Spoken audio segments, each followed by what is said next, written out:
So we look at this Luke 14:26. It's probably good. He wanted to sink in your brain one more time. 27. Whosoever does not bear his cross and come after me cannot be my disciple. So now you got to sit back and look at, do you got enough to count the cost? You willing to pay? Leave it alone, Lizzie. Come on to Job chapter 5. No, Lizzie. Please, I don't want to have to get up again, Lizzie. You just want to stand up. Leah sitting there looking like I ain't did nothing. Job chapter 5 verse 1. Job chapter 5 verse 1. How many of y'all feel like you got enough to pay the price? How many of y'all willing to forsake everything? Say, how many willing to feel like they got enough to pay the price? How many willing to forsake everything that they have to save their soul?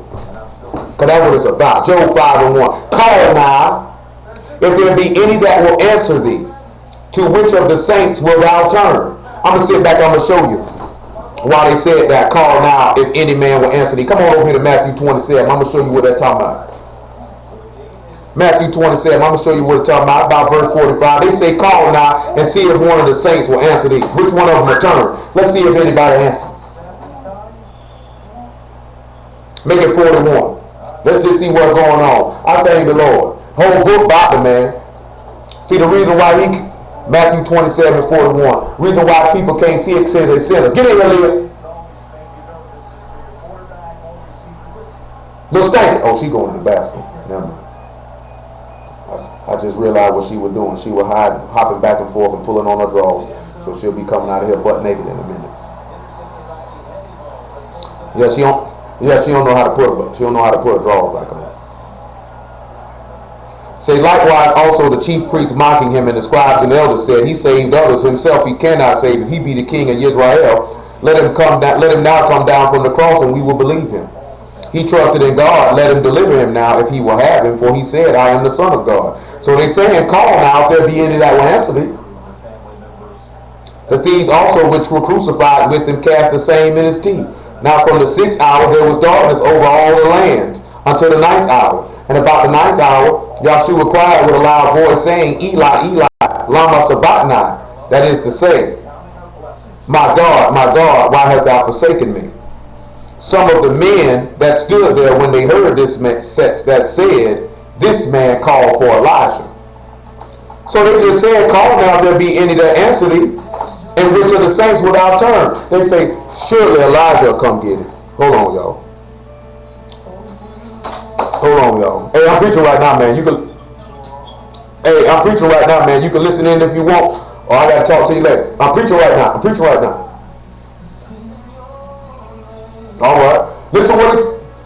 Hey, yo, hold on down. There's people trying to hear. So now you can hear what he said. Now this man said, if any man answer thee, say call if anybody answer. When they asking him to call on his daddy, y'all. Nobody answered them. They said, which one? Leave it alone. Don't look at me like that. Hold on, y'all.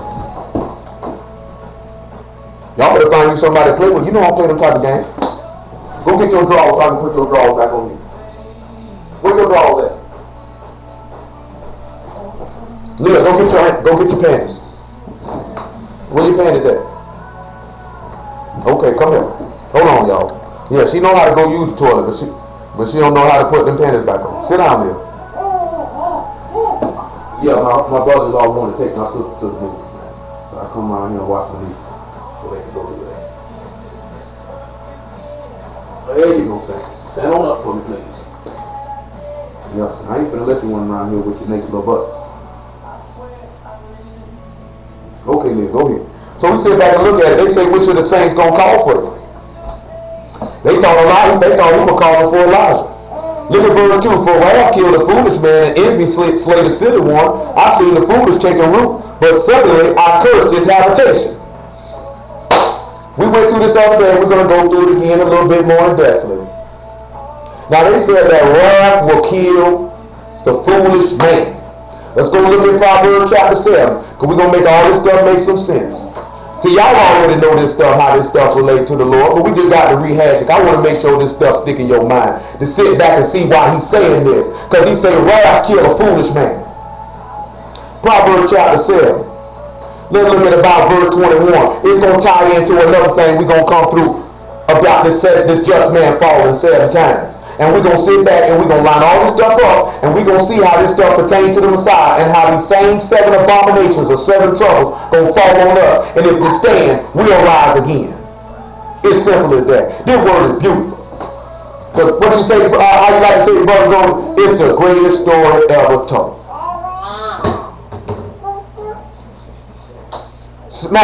Proverbs chapter 7, make it 20. He said he have a bag of money with him and will come home at the day appointed.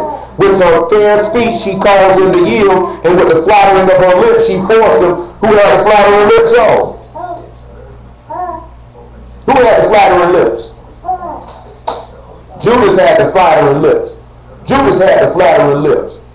He said he go after her straightway as an ox go to the slaughter, or as a fool to the correction of the stocks, till a dart strike through his liver, as a bird hastes to the snare, and know not that it's for his life. We know from John chapter 19 they pierced that man in his side.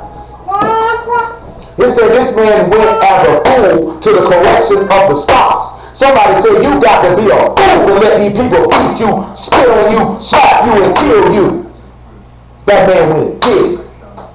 He went and did it. And he did it for us. John chapter 15 and 13. That's why I'm sitting back here telling you, ain't man one of them is going to walk out here and do that. We ain't going to take that on for somebody else. Nobody going to sit out here and lay their life down for nobody else. That man did that and wanted to do it. When he said, that man said, when he said in Isaiah chapter 6, he said, whom shall we send? He said, send me. I'll go. Thank the Lord for salvation. John chapter 15, verse 13. Look what the man said. Greater love hath no man than this, that he lay his life down for his friends. Man laid his life down for it. He already told you this in Daniel chapter 9. These stupid niggas talking about the Antichrist. Say the Messiah shall be cut off, but not for himself. To seal up division. To bring in everlasting righteousness. To make reconciliation for the people. That man was willing to die. He was willing to do it. He didn't fight back. He didn't do nothing. It was already foretold they'll spit on you. They're going to slap you. They're going to whoop you.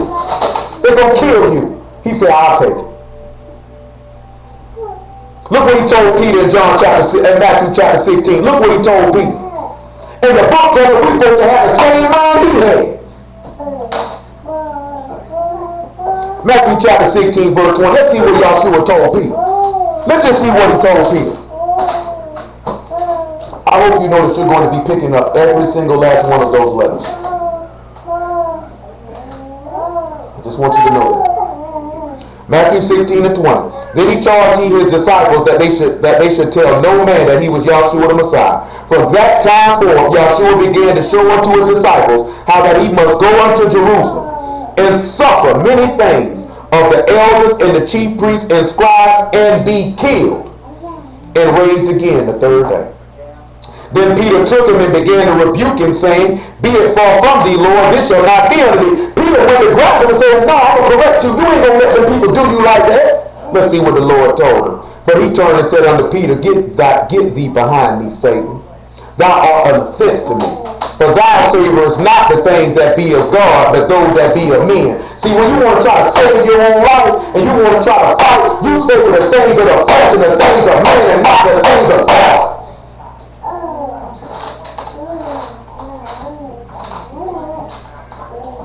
He wasn't calling Peter Satan. He knew Peter was coming opposing and being adversarial. He knew that wasn't Peter talking. Peter wasn't sealed with the Spirit at this time.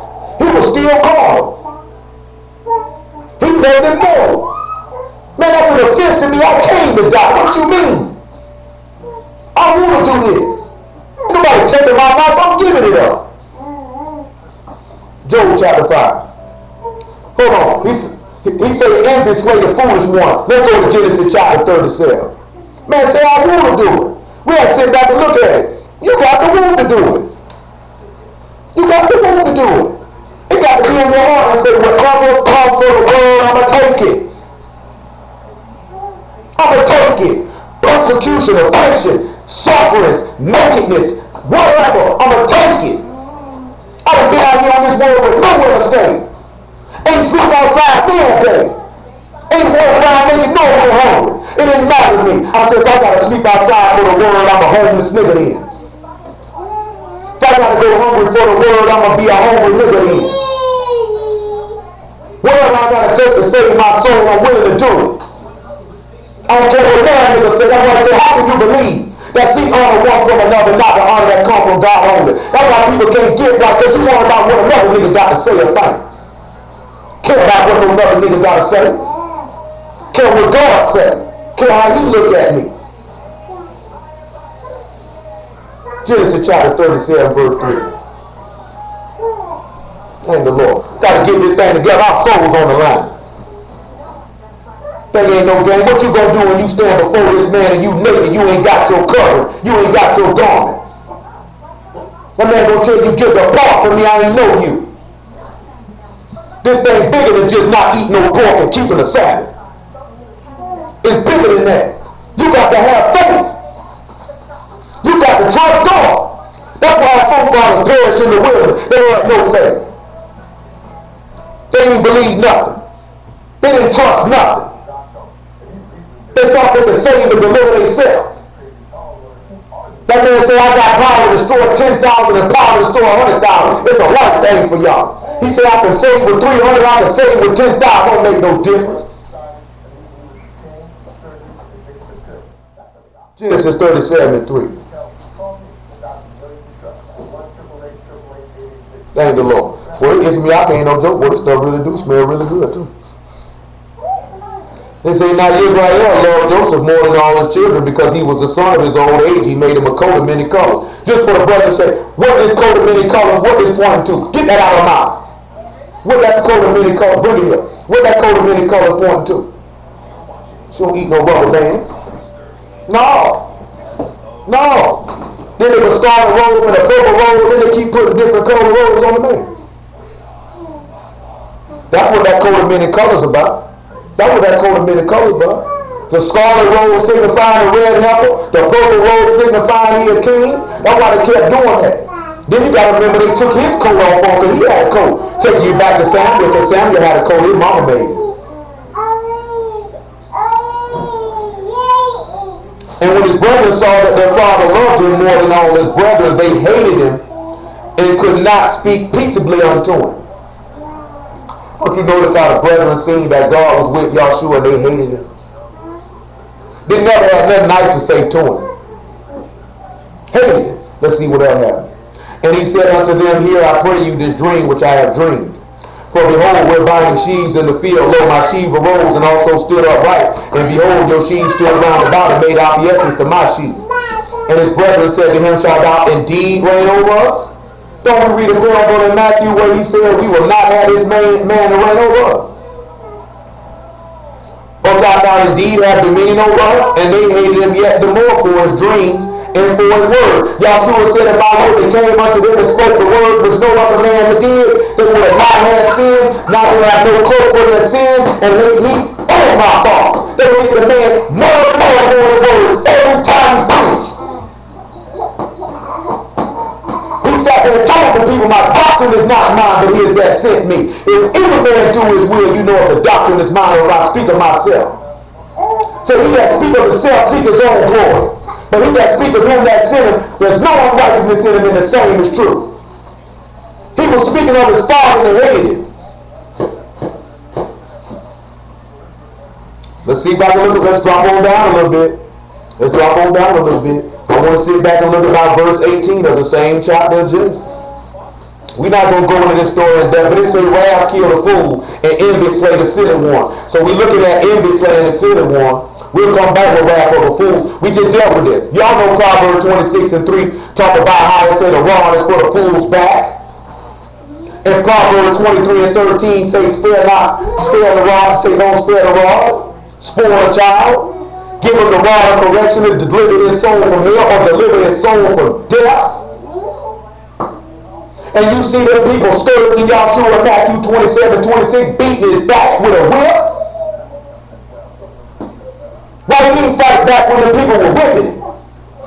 He told Peter, don't you know I can get 12 legions of angels from my Father? How the scripture gonna be fulfilled? See, the people didn't know that Yahshua had to come back. They were thinking he was gonna come war. They didn't know what he was coming for. They didn't understand. Their hearts and minds were blinded. Calm down, listen. Calm down, listen. Verse 18. And when they saw him afar off, even before he came near unto them, they conspired against him to slay him. You already know they were envious of him. Let's see what happened. And they said one to another, behold, his dreamer come. Come now, therefore, let us slay him and cast him into some pit. And we will say some evil beasts have devoured him, and we shall see what become of his dreams. I want y'all to come over here to Matthew chapter 27 real fast. They said, we'll see what become of his dreams. I want you to look at Matthew 27 real fast. I thank the Lord. Thank God in the name of Yahshua for the Ruach HaKodesh. I'm telling y'all hear me say this all the time. A lot of niggas need to fold up their tent and stop preaching the word and go get another occupation. Matthew 27 about verse 62. I don't just say that out of no pride. When I tell you I'm nice with this, I ain't saying that out of no pride. I'm saying that because that's the truth. I'm nice with it because I was trained by God. I wasn't trained by no man. That's why I'm nice with it. Okay, hey, I'm telling you, I say hallelujah for Yahshua. How you ain't gonna be nice with it when the master of assembly is the one who gave you the word? Why you think Paul was nice with it? Why you think Peter was nice with it? The master of assemblies gave him the word. Why you think Yahshua was nice with it? His father gave him the word. He said, now the next day that followed, the day after of the preparation, and the chief priests and Pharisees came together under Pilate, saying, Sir, we remember that deceiver said while he was yet alive, after 3 days I will rise again. Command therefore that the sepulchre be sure until the third day, lest his disciples come by night and steal him away, and say unto the people, he's risen from the dead, so that the last error shall be worse than the first. Pilate said unto them, you have a watch, go your way, make it as sure as you can. So they went and made the sepulchre sure, sealing the stone, setting the watch. That sounds like to me, let's kill him, and let's see what become of his proverbs. Let's see what come of his preaching. See, that's the same thing these people going to come back and they're going to do to us. Let's kill them, and let's see what becomes of their testimony. Huh? Man told you that they would do this to us. Come on now, back to Genesis 37. Y'all just bear with me for a little bit. I didn't even look at every time. It ain't like you got nothing to do. Everything closed. Y'all said that realize they're going to kill us for the word. These niggas out here getting shot in the street and getting killed for the word, getting killed because of sinners. Nigga, Mike Brown didn't get killed for righteousness, he was a sinner. These people are sinners. When I look at Biden deeply upset about a sinner getting killed, now I'm mad at God's judgment. Saying God wanted to execute judgment on a wicked man. You be like, how can you call him wicked? If God killed him, he got to be wicked.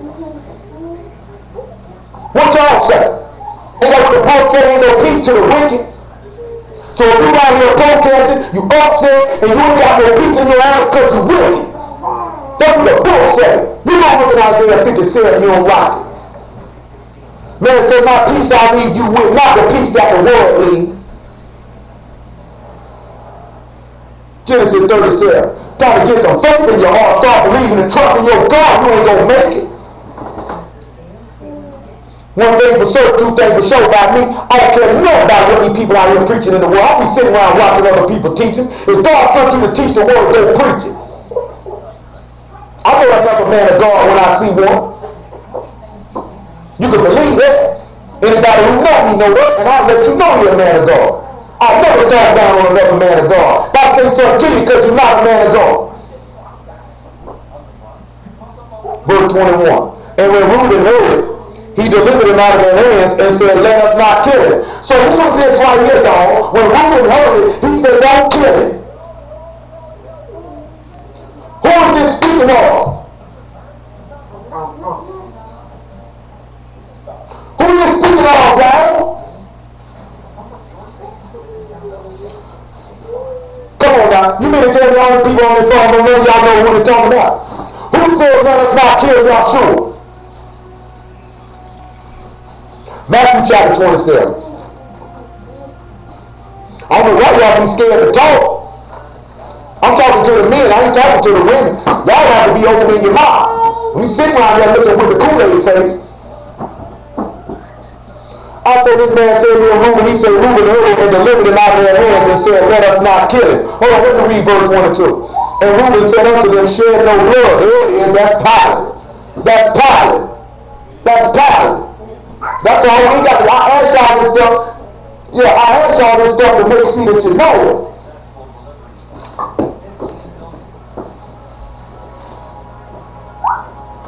I'm just reading it now. Verse 22 of Genesis 37. Stop, Lizzie. No.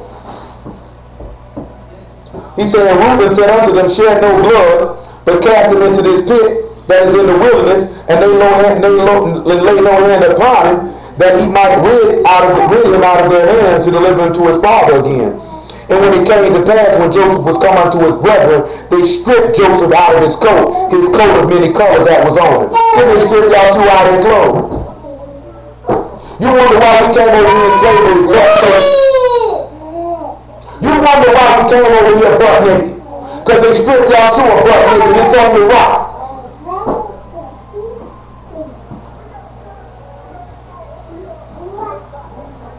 Go look at Ezekiel chapter 12. He said the same thing that happened to him when they took the prince, as him signifying the prince of Jerusalem going into captivity. He said, tell him the same thing gonna happen to them.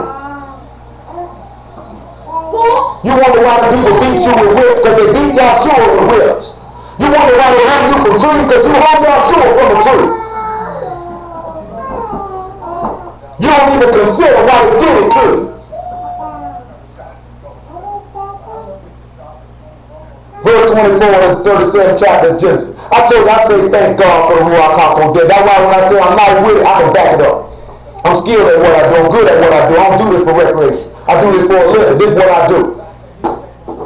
God hired me to do a job. He made sure he gave me the skill and the ability and the tools to be successful at it.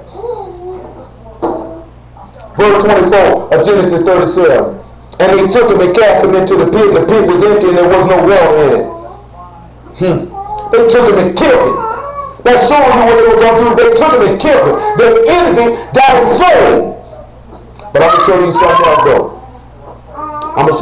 else though. I want you to drop down at about verse 29. And Reuben returned unto the pit, and behold, Joseph was not in the pit, and he rent his clothes.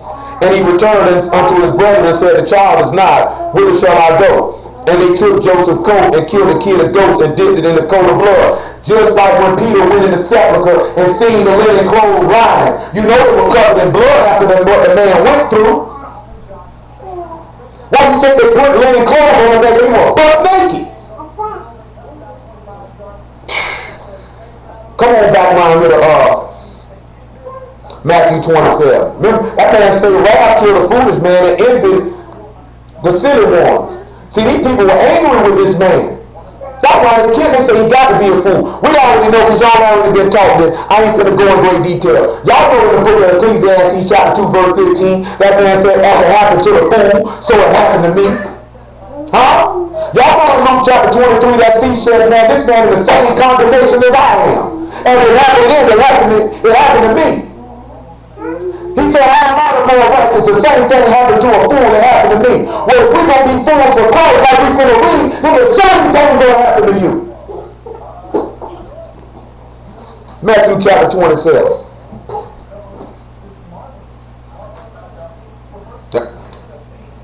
We finna read it. We going to 1 Corinthians chapter 4, verse 10. Calm down, Lizzie. Bring it here. Hold on, y'all. It's all good. He got off the phone. I know that was going to run him off the phone. Oh. It's all right, Lizzie. It's all right, Lizzie. There you go. It's all right, Lizzie. I know that would get him off the phone right now. Calling in trying to hear what we talking about. We're going to get you right off the phone. I'm going to get you right off here. I'm going to get you right on off here. Ain't gonna play no game with it. Matthew 27. I'm about sick of it. Play no game with these people. Trying to peep what we preach. You good. We good around these parts. Matthew 27 about verse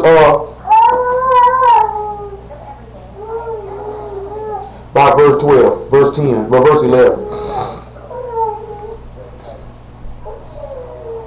actually about verse 15. That's better. It says, now at the feast the governor was wont to release unto the people a prisoner, whom they would. And then they had a notable prisoner called Barabbas. Therefore, when they were gathered together, Pilate said unto them, whom will ye yet that I release unto you, Barabbas or Yahshua, which is called the Messiah? For he knew that for envy they had delivered him. They were envious of the man. So envy is what slayed him. They said he had to be a fool to go through what he went through. Said he had to be one. Had to be one. And this grown nigga got on the onesie. Lord have mercy. 1 Corinthians chapter 4, verse 10. We come back to Job. Now we sat back and looked at that. He said he took root and he cursed his habitation. We'll sit back and we'll look at that. We'll look at that as well. Y'all just bear with me, because we finna do a little walking. We just gonna do a little walking. Hello? Hello? Yeah, that's you, Steve. Okay, the chest. Okay. Somebody got something going. That's probably you about that gold. 1 Corinthians chapter 4, verse 10. Listen what he said. For we are fools for the Messiah's sake, but ye are wise in the Messiah. We are weak, but ye are strong. Ye are honorable, but we are despised. Even unto this present hour. Look what he said. We both hunger and thirst and are naked and are buffeted and have no certain dwelling place and labor, working with our own hands. Listen what he said. Being reviled, they were spoken against. Let's see what he said. We blessed. Being persecuted, we suffered it. This is what Paul said they did. They said, when we were spoken against, when we were cursed, we blessed them. When we were persecuted, we took it. Being defamed, we entreat. We are made as the filth of the world and are the offspring of all things unto this day. So that means that you would have to be a fool to take that on now, wouldn't you? So you definitely couldn't have good sense to take that. Calm down, listen. Look at Job chapter 5 one more time. Lizzie is over here going crazy. I don't know what she wants. She wants something. I don't even think she knows what she wants. So when we look at the verse 3 of, I seen the foolish taking root, but suddenly I cursed his habitation. We know that same foolish man took root in the earth. Yahshua took root in the earth. Galatians chapter 3 verse 10. Let's see how he cursed his habitation. These niggas ought to sit down somewhere and just leave this book alone, man. Niggas ought to just, I would respect, matter of fact, we're going to get Isaiah 29 verse 10 after this. But we're going to look at Galatians 3 and 10 first, and after this we're going to go to Isaiah 29. I don't know what's wrong with him. After a while, these niggas going to realize, start running up on me. I ain't the one. I'm sorry, verse 13, Galatians 3 and 13. The Messiah has redeemed us from the curse of the law, being made a curse for us. For it is written, cursed is every one that hang on a tree. See how he cursed his habitation? Because he took on death. See, he took root, the foolish took root. He took root in the ground.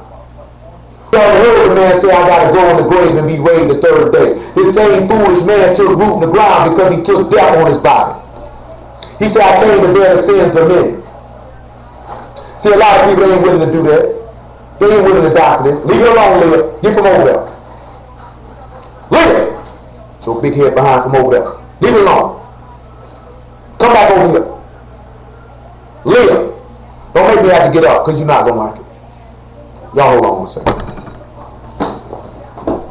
Come on from over there. All right. Don't play with me. Come on. You better be lucky I'm preaching. I'll spank your behind right now, but I can't be with your hollering while I'm trying to do this at the same time. So now we sit back and look at it. How many of y'all are willing to be fools for the Messiah's sake? Huh? We're going to have to be. Let's go back to Job chapter 5. We're going to have to be if you want salvation. See, a lot of these things ain't even with it. Paul, you know this nigga called in, right?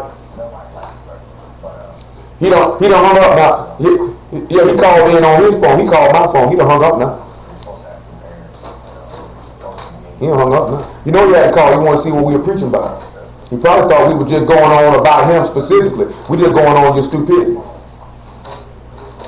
What you were talking about. Ain't nobody got nothing to say to you. That's why the Lord crunk up a little bit on him and let him know I'm talking to you. You came around here for it. I'm going to give you what you're looking for.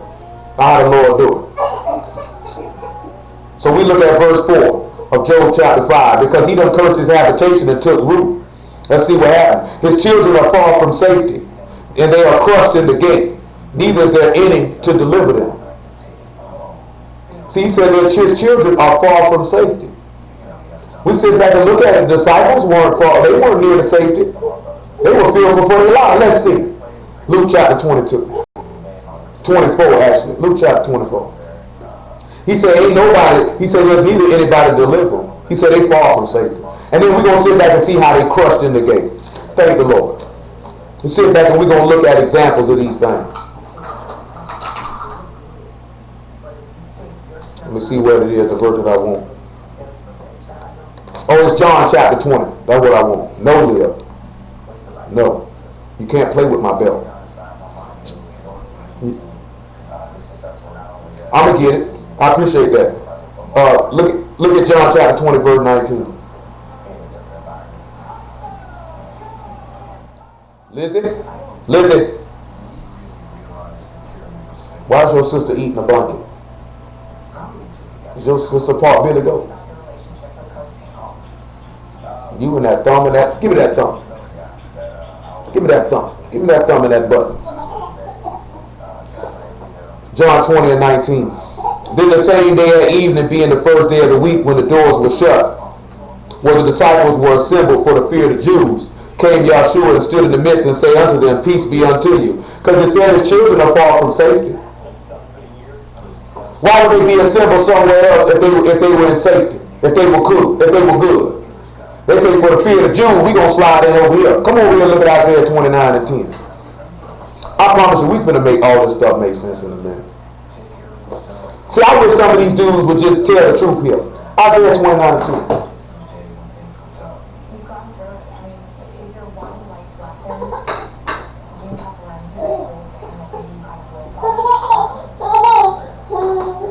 It says, for Yah hath poured upon you the spirit of deep sleep, and hath closed your eyes. The prophets and the rulers, the seers have he covered, and the vision of all has become unto them the words of a book that is sealed. Remember, he said the Lion of the tribe of Judah has prevailed to loose the seals of the book. He says, and the vision of all has become unto them as the words of the book that is sealed, which men deliver to one that is learned, saying, read this, I pray thee. And he said, I cannot, for it is sealed. I don't know why these niggas just say, I can't read this book, man. I can't tell you what it means, it's sealed to me. I don't know why they just can't be real and say that. He said, the book is delivered to him that is not learned, and saying, read this, I pray thee. And he saith, I'm not learned. Why these niggas just can't say, I don't know what I'm doing? I would respect them more. But the Israelite niggas swear up and down they know what they doing. This book sealed to you and you don't. This book sealed to you and you don't. It's sealed and you don't. Acts chapter 4.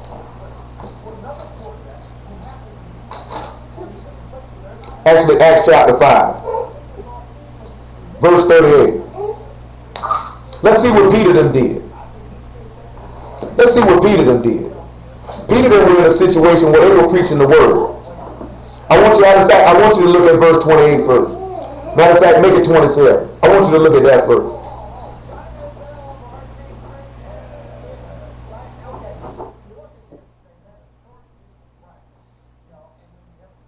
See, I'm going to tell you, man, our people are such a mess because they just don't believe what God's word say. They really don't. And it's going to be to their own destruction. The 27th verse of Acts of the Apostles. And when they had brought them and set them before the council, and the high priest asked them, saying, did we not straightly command you that you should not teach in this name? Behold, you have fulfilled Jerusalem with your doctrine, and intend to bring this man's blood upon us. Then Peter and the other apostles answered and said, we ought to obey God rather than men. The God of our fathers raised up Yahshua, whom you slew and hanged on a tree. Him hath God exalted with his right hand to be a prince and a savior, for to give repentance to Israel and forgiveness of sins. And we are his witnesses of these things. And so also is the Ruach HaKodesh. So also is the word, whom God has given to them that obey him. So now we look at verse 38 of the same book of Acts. And now I say unto you, refrain from these men, and let them alone.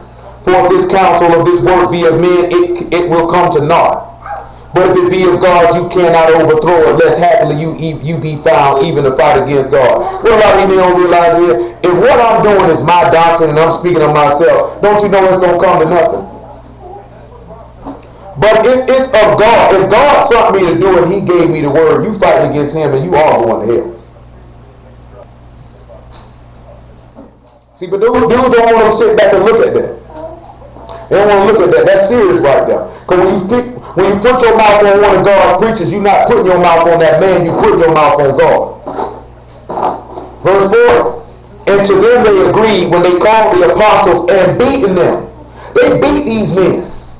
Remember, the rod is made for the foe's back. Why didn't they fight? They commanded that they should not speak in the name of Yahshua and let them go. And they departed from the presence of the council. Look what it said. Rejoicing that they were counted worthy to suffer shame for his name. See, that's what Blues got the game messed up at. They're not willing to suffer shame for his name. They don't even understand when you're beaten or disrespected or killed for the word, you were counted worthy by God to be glorified by him. And daily in the temple and in every house, they cease not to teach and preach Yahshua the Messiah. And y'all already know, I ain't going to never cease to teach the Lord till this man sees fit to take this breath out my lungs. Come on over here to Acts chapter 14. Let's see another example. Acts chapter 14. Acts chapter 14. Let's look at about verse 8.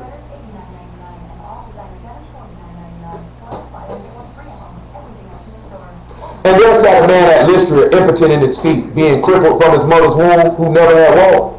The same heard Paul speak, who steadfastly beholding him, and perceiving that he had faith to be healed, said with a loud voice, stand up right on thy feet, and he leaped up and walked. And when the people saw what Paul had done, they lifted up their voices, saying in the speech of Lycaonia, the gods are come down to us in the likeness of men. They called Barabbas Jupiter and Paul Mercurius, because he was the chief speaker. Then the priest of Jupiter, which was before their city, brought oxen and garlands unto the gates, and would have done sacrifice with the people. When the apostles, Barnabas and Paul, heard of, they rent their clothes and ran in among the people, crying out. You see, Barnabas is called an apostle. You know, this is a different Barnabas. This is the Levite. Let's see what Barnabas this is. Chill out, listen. Go to Acts chapter 4, verse 36. See, this ain't See, this apostle right here, this ain't one of the 12. This is another apostle. See, that nigga missed that. They think Paul on the other apostle and walk with the Lord. But they just called Barnabas an apostle right here, though, didn't they? Acts 4 and 36. And Jobs, who by the apostles was surnamed Barnabas, which is being interpreted the son of consolation, a Levite, and of the country of Cyprus, having land, sold it, and brought the money and laid it at the apostles' feet. So we see Barnabas was made an apostle too. I guess y'all thought Paul was the only one that was an apostle in here besides the 12, didn't he? They nigga did it up. Till they had a little disagreement and they parted ways. And all it was that Paul, you got some work to do over here, and Barnabas, you got some work to do over here. Acts chapter 4 again. What you say go? Acts chapter 4, verse 15. And saying, sirs, Acts chapter 14, pardon me, verse 15. Acts chapter 14, verse 15, pardon me. Acts chapter 14, verse 15. And saying, sirs, why do you do these things? We are also our men of like passions with you, and preach unto you that you should turn from these vanities unto the living God, which made heaven and earth and the sea, and all the things that are therein. Who in times past suffer all nations to walk in their own ways. Nevertheless, he left not himself without witness, and that he did good, and gave us rain from heaven, and fruitful seasons, filling our hearts with food and gladness. And with these sayings scarce restrained they the people, that they had not done sacrifice unto them. And there came thither certain Jews from Antioch and Iconium, who persuaded the people, and having stoned Paul, drew him out of the city, supposing he had been dead. Howbeit, as the disciples stood round about him, he rose up. Because the only way they could kill him is because they had evil imaginations in their heart and mischief, willing to shed innocent blood. You see how these 7 afflictions fell on this man. Oh, man. They thought he was dead. He said, howbeit the disciples stood round about him, he rose up and came into the city. The next day he departed with Barnabas to Derbe, and when they preached the gospel to that city and taught many, they returned again to Lystra and to Iconium and to Antioch, confirming the souls of the disciples and exhorting them to continue in the faith, and that we must through much tribulation enter into the kingdom of God. It's going to be a lot of trouble. Much tribulation going to cause you to enter in. But why Paul ain't fight when them people started? Paul got stoned, got up and went to preaching some more. See, somebody tried to tell me earlier that Paul was a killer. Paul wasn't a killer. Paul thought he was executing the judgment of the law. He wasn't a killer. He said, I was an injurious person. He said, I was a blasphemer. He said, but I did it out of ignorance or unbelief. I didn't know what I was doing. 1 Timothy chapter 1. Let's see what Paul said there.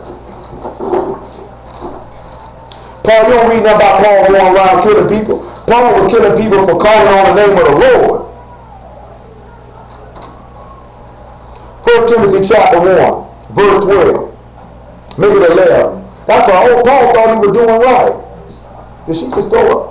Hey, hold on. The baby done threw up. I got it. Get out of there, Lizzie.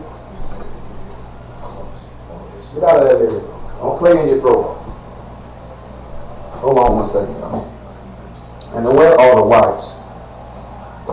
There are no wipes available when I need them. Hold on one second, y'all.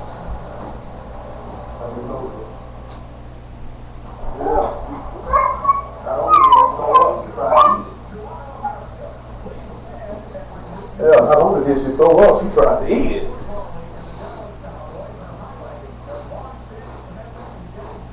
I got it, man. Yeah, I got it. I just realized that's what she had done. Shoot, I already got that in with their mama when she was a baby. Eat my nieces. Yeah.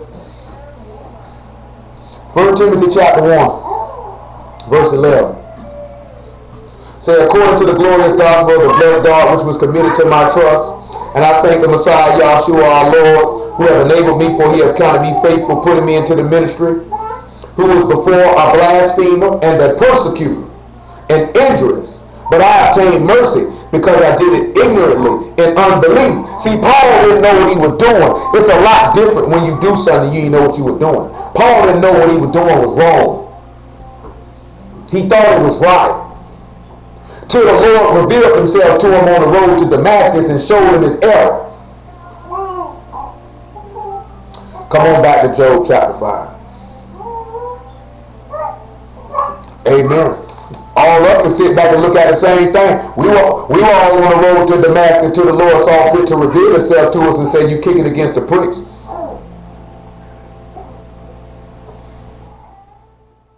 When we sit back, hold on, I want y'all to go to 2 Corinthians chapter 11. 2 Corinthians chapter 11. About verse 23. Hold on, one more thing. I want y'all to hear what Paul said he went through. See, it's only right that Paul suffered all these persecutions because of all the persecution that he did. Matter of fact, make it about 19. Listen to what he said. He said, for you suffer fools gladly, seeing yourselves are wise. For ye suffer if a man bring you into bondage, if a man devour you, if a man take you, if a man exalt himself, if a man smite you on the face. I speak as concerning reproach, as though we had been weak. Howbeit, wheresoever any is bold, I speak foolishly, I'm bold also. See, Paul just sat back and told these people, he said, if you suffer, if a man bring you into captivity, a man will eat you up. See, you out here suffer for sin, you come back into sin. Look what else he said though. He said, if a man exalt himself, he smites you on the face. I want y'all to hold what you got and go look at Job chapter 16. Hold what you got. Come on over and look at Job 16, about verse 8. Bring something back for some of y'all remembrance.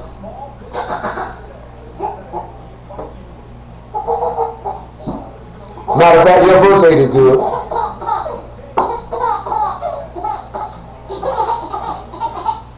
These babies over here tripping. They entertaining. Yeah, 16 and 8. I'm tripping because these babies entertaining themselves and now they talking to each other. These some weird terms too. My nieces are some weird little babies. And thou hast filled me with wrinkles. Matter of fact, make it about verse 7. He said, but now he has made me weary. Thou hast made desolate all my company. Yahshua said, my soul is exceedingly sorrowful, even unto death. His company was destroyed because the disciples fled. And thou filled me with wrinkles, which is a witness against me. And my leanness rising up in me bear witness to my face. He tear me in his wrath, who hate me. He gnashed upon me with his teeth. My enemy sharpened his eyes upon me. We already read how his enemies were looking upon him, ready to kill him.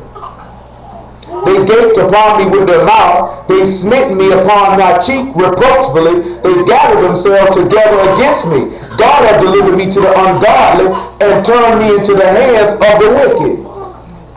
Let's go to John 19. He said, you slapped me on my mouth reproachfully and delivered me to the hand of my enemies. They think that's about Job. Nigga ought to sit down somewhere.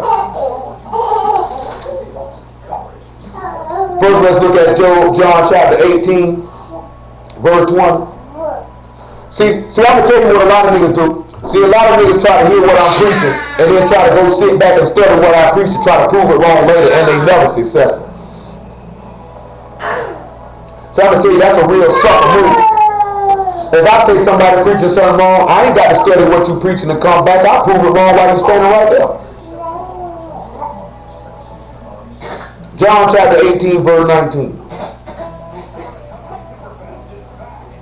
The high priest then asked Yahshua of his disciples and of his doctrine. Remember, you made desolate my company. I'm weary. Yahshua answered them, I spake openly to the world. I ever taught in the synagogue and in the temple, whither the Jews always resort. And in secret have I said nothing. Go ahead, Leah. Why act? No, leave it alone, Leah. Leave that alone. Put that back. Put that back. Thank you, Leah. Why asked thou me and asked them which heard me what I said unto him? Behold, they know what I said. And when he had thus spoken, one of the officers which stood by spoke Yahshua with the palm of his hand, saying, answer thou the high priest so? They smit me upon my cheek reproachfully. Yahshua answered, if I spoke evil, bear witness of the evil, but as well, why smite thou me? You see, he didn't fight. He said, if I said something wrong, okay, but if not, what you hit me for? But hold on, let's see somewhere else where he slapped him reproachfully. Matthew 26. Tell me these niggas ought to be slapped in their mouth. We need to get a stone tablet like Moses had and just swing it. All right, Leah. We ought to get a stone tablet and start smacking these niggas with it. Matthew 26, verse 65. Then the high priest rent his clothes, saying, he has spoken blasphemy. What further need have we of witnesses? Behold, now you have heard his blasphemy. What think ye? They answered and said, he is guilty of death. Then did they spit in his face and buffeted him, and others smote him with the palm of their hands, saying, prophesy unto us, thou Messiah, who is he that smote thee? Leah. Now who else? Who gave you a testimony of this? Who got slapped on his face and said prophecy? Y'all know? Who sold this similitude? Or they slapped him on his face and say prophecy unto us. They slapped Yahshua in the face reproachfully and then now what other prophet got did like this? Yeah, Jeremiah did, but that ain't what we're looking for. Let's look at 1 Kings chapter 21, because Jeremiah got slapped too. But let's see if this brother here in 1 Kings chapter 21, Leah, stop the noise. 1 Kings 21, actually 22, about verse 21. 1 Kings 22 and 21.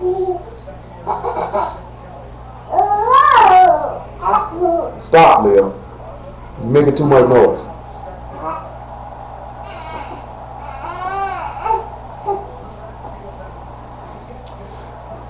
First Kings 22 and 21. And there came forth a spirit and stood before Yah and said, I will persuade him. Yah said unto him, wherewith? He said, I will go forth and I will be a lying spirit in his mouth, in the mouth of all his prophets. And he said, thou shalt persuade him and prevail. Also go forth and do so.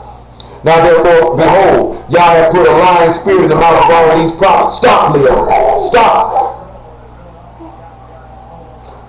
He said, now therefore, behold, Yah put a lying spirit in the mouth of all these thy prophets, and Yah hath spoken evil concerning thee. But Zechariah the son of Chaniah went near and smote Micaiah on the cheek, and said, which way went the spirit of Yah from me to speak unto thee? That's why they slapped and said what they said to him. Why Micaiah ain't fight when they slapped him? Slapping a man is one of the highest forms of disrespect you can do to a man besides spitting his face. Now you got two men who were slapped in the face and did not fight back. Back to John chapter 19. He said, you have delivered me into, he said, God has delivered me into the hand of the ungodly. John 19 and 10. Niggas ought to sit down somewhere. We'll come back to 2 Corinthians chapter 11. Niggas better sit down somewhere. These niggas going to do nothing damn somebody to hell. That's all they going to do. They ain't gonna save nobody's soul with the nonsense they talking. Only reason why niggas upset, the police killing dead in the street. Ain't one saint been killed yet. Every last one of these niggas got killed had one thing in common. They were sinners. None of them were saints. None of them were Kodesh. None of them were set apart children of God. None of them. As harsh as that might sound, that's just reality. John 19 and 10. Then saith God unto him, speak thou, not unto me. Know thou not that I have power to crucify thee and power to release thee? Yahshua said, thou could have no power at all against me, except it were given thee from above. Therefore he that hath delivered me unto thee hath the greater sin. God has delivered me into the hand of the ungodly. It was God's doing. Niggas gonna try to justify talking about Joseph protected the baby when he went into Egypt. Joseph was his daddy. If you think Joseph was Yahshua's daddy, I know you stupid. I already know I don't want to talk to you. 2 Corinthians chapter 11. Niggas so dumb when you realize when you have sex, that woman womb defiled. That's why Mary had to have him. I gotta have a womb which no man has placed his penis nor ejaculated his semen in. I need a pure, undefiled womb to put my son in. Yeah, stupid, dumb niggas. They just too stupid to realize it. Hold on. 1 Corinthians chapter 3. I'm going to show you why they too stupid to realize. I'm going to show y'all sometime when I tell y'all stuff. And y'all go do what you want to do anyway. See, this you right here. When I go tell y'all stuff, y'all go do what you want to do. This is it right here. 1 Corinthians 3 and 1. He said, I, brethren, could not speak unto you as unto spiritual, but as unto carnal, even as unto babes in the Messiah. I have fed you with milk, and not with meat, for hitherto you were not able to bear it. Neither yet now are ye able, for ye are yet carnal. For whereas there is among you envying and strife and divisions, are you not carnal and walk as men? See, that's what happens sometimes when I tell y'all not to do stuff or tell you certain things. It's a reason why I'm telling it to you. Stop there. But the reason why y'all can't see it and catch it because you're still carnal and you're walking like men, you're not spiritual. That's why my brother was mentioning earlier when he told a couple people, he said, I know y'all not going to handle it because you're carnal. You can't handle spiritual things because you're too stupid. You're thinking like a man, you're not thinking like a heavenly body. You don't have the mind of the Messiah. Back to 2 Corinthians chapter 11. Can't be around here thinking like no man. That's how a man gonna think. Ain't nobody gonna run up on me. I'm gonna fight. You still carnal. You still carnal. You walk like a man. That means I have to go all the way back and feed you milk. We've been rolling for a good couple of years now. That ain't fair to my congregation to go back and feed no milk for those who've been there from the get-go. That means that's why this stuff recorded. You go back and watch it. You need some milk. We got some milk behind. You got to go back and feed on that. We ain't going backwards, we going forwards. Look what Paul said. He said, if a man smites you on the face, in verse 21 of 2 Corinthians 11, that man said, I speak as concerning reproach, as though he had been weak. See, Yahshua was weak at that time, but he wasn't weak. He just was in a humble state. Howbeit, whensoever any is bold, I speak foolishly, I am bold also. Are they Hebrews? So am I. Are they Israelites? So am I. Are they the seed of Abraham? So am I. Are they the ministers of the Messiah? I speak as a fool. I am more. This is what he said. In labors more abundant. In stripes above measure. In prisons more frequent. In deaths oft. Of the Jews 5 times I received 40 stripes, save one. See, you can't whoop nobody over 40 times and then he become vile in your sight. That's the law. Paul said, I've been whooped 5 times. Paul ain't fight back. He said, thrice was I beaten with rods, because the rods made for the fool's back. Once was I stoned. Thrice was I suffered shipwreck. Night and day I've been in the deep, in journeyings often, in perils of war, in perils of robbers, in perils by my own countrymen, in perils by the heathen, in perils in the city, in perils in the wilderness, in perils in the sea, perils among false brethren. He said, in weariness, in painfulness, in watchings often, in hunger and thirst, in fastings often, in cold and nakedness. Drop down to verse 29. We'll just keep going. Besides those things that are without, that which come upon me daily, the care of all the synagogues. Who is weak? He said, am I not weak? Who is offended? And I burn not? If I must needs glory, I will glory in the things which concern my infirmities. See, these men don't want to glory in being weak and suffering. They want to try to glory in strength. When your strength is your trust in God, they won't glory in that. And that's why they go in the hell. That's why they won't be saved. He said, the God of our Father, the Lord of our Lord Yahshua the Messiah, which is blessed forevermore, know that I lie not. Live. Stop. Too much noise. No smiling, Lizzie. You won't win me with that baby smile. Sit upon your bum. Back to Job chapter 5. Get on back on your bum. Sit upon your bum, little Lizzie. You trying to stand up. Leave alone. Then she'll sit back down in a minute. See, Leah, so y'all see, Leah know what's going on. See, my niece can talk. My mama said I was the same way when I was little. That I could talk, but I didn't want to talk. I would just point. See, Leah know how to talk, and she do the same thing. She just point at stuff. She know how to talk. She just stubborn like her uncle is. I was the same way when I was little. I don't want to talk.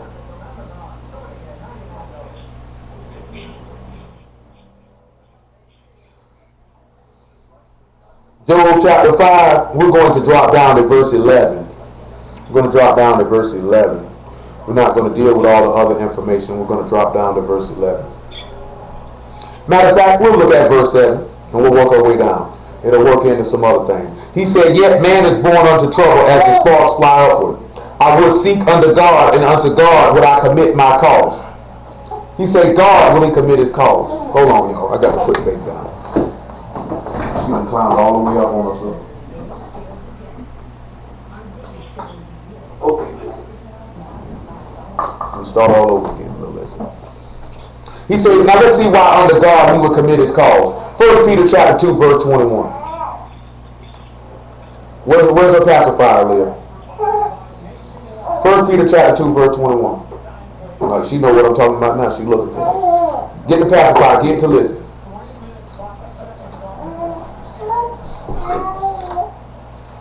Thank you, Leah. Thank you, Leah. You're listening. 1 Peter chapter 2, verse 21. Let's see what Peter said. Matter of fact, back me up about verse 18.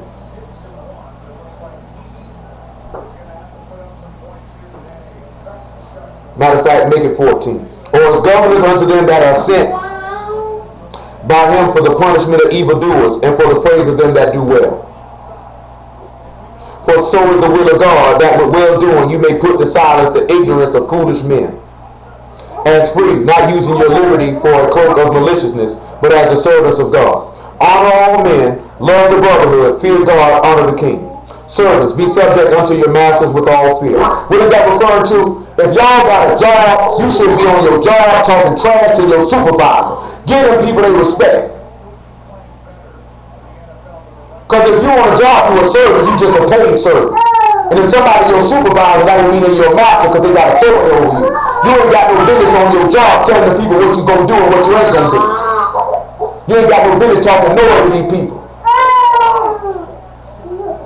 He said, not only to the good and gentle, but also to the froward. Therefore, not only to the nice people, but to the sinners too. Don't get on your job taking off on the sinners. And you want to take off on the sinners, but not on the good people. Or you only want to be nice to the good people, but not the evil people. Be nice to everybody. Even if your supervisor is a real douche, still show him respect. So this is what he said. For this is thankworthy. If a man for conscience toward God endure grief, suffering wrongfully. God said it's thankworthy if you can endure that and you ain't did nothing wrong. Live. Stop. For what glory is it if when ye be buffeted for your faults, you shall take it patiently? But if when you do well and suffer for it, you take it patiently, that is acceptable with God. Ain't no reward with God if you around here, you get beat for doing wrong. He said it's better if you take something on and you handle it patiently and you ain't did nothing wrong. That's why that's why Yahshua was accepted of God. He took grief wrongfully, he didn't do nothing wrong. He said, for hereunto were you called, because the Messiah also suffered for us, leaving us an example that you should follow his steps. Who did no sin, neither was God found in his mouth. Who, when he was reviled not again. When he suffered, he threatened not, but committed himself to him that judged righteously. Why Job would sit here and talk about he would commit his cause to God when we read in the first 4 verses how he would persecute. Ain't the Lord good? How did they miss that? Job chapter 5 yet again. How did they miss it? How did they know it? Lizzie, calm down. Tell me, Claude, how do y'all know it, Claude? Why do y'all know it, Claude? Because all y'all ain't tell it to him. Or because General Yohana ain't tell it to him because they call him. That's how they don't know it. Nigga ain't nothing but a bunch of sinners. Not you, Lizzie. You just a baby. A hungry baby. You just a baby. Lizzie say, I'm 9 months old. You alright, man? You done tumbled over. Good thing you hit your head on that desk. Your pride just hurt, no? Where we at? We in verse 9 of Job chapter 5. Who do great things unsearchable, marvelous things without number. Come on over here to John 21 so you can see where that line up at. So he do marvelous things without number. John 21 and 24. This also lines up with Psalms chapter 40 because you know you got to have 2 witnesses. You know one person just wouldn't tell you. It's in Psalms chapter 40 and about verse 5. Some that y'all already know, we just giving you another place. This is a disciple which testified these things and wrote those things, and we know that his testimony is true. And there are also many other things which Yahshua did. If they should be written every one, I suppose that even the world itself cannot contain the books that should be written. Amen.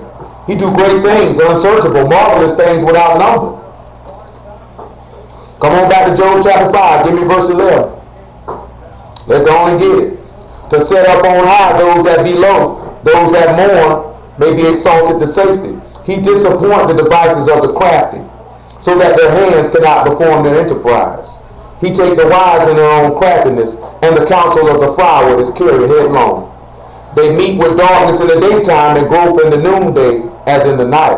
Y'all know he made it go dark at noon. We already read it in Matthew 27. And it's amazing how many different places he told you he'd make the sun go down. He may try to make an excuse talking about a lunar eclipse. You just a lunar dummy.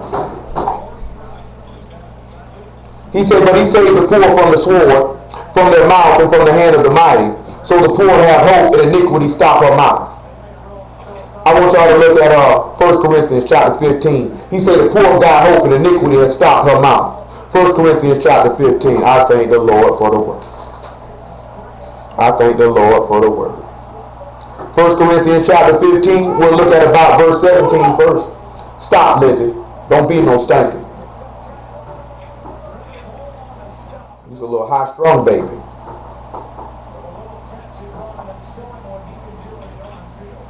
Who that? What they got all that going? They got a lot of going on over there. Kendrick, you all right on the phone, man? You all right, brother?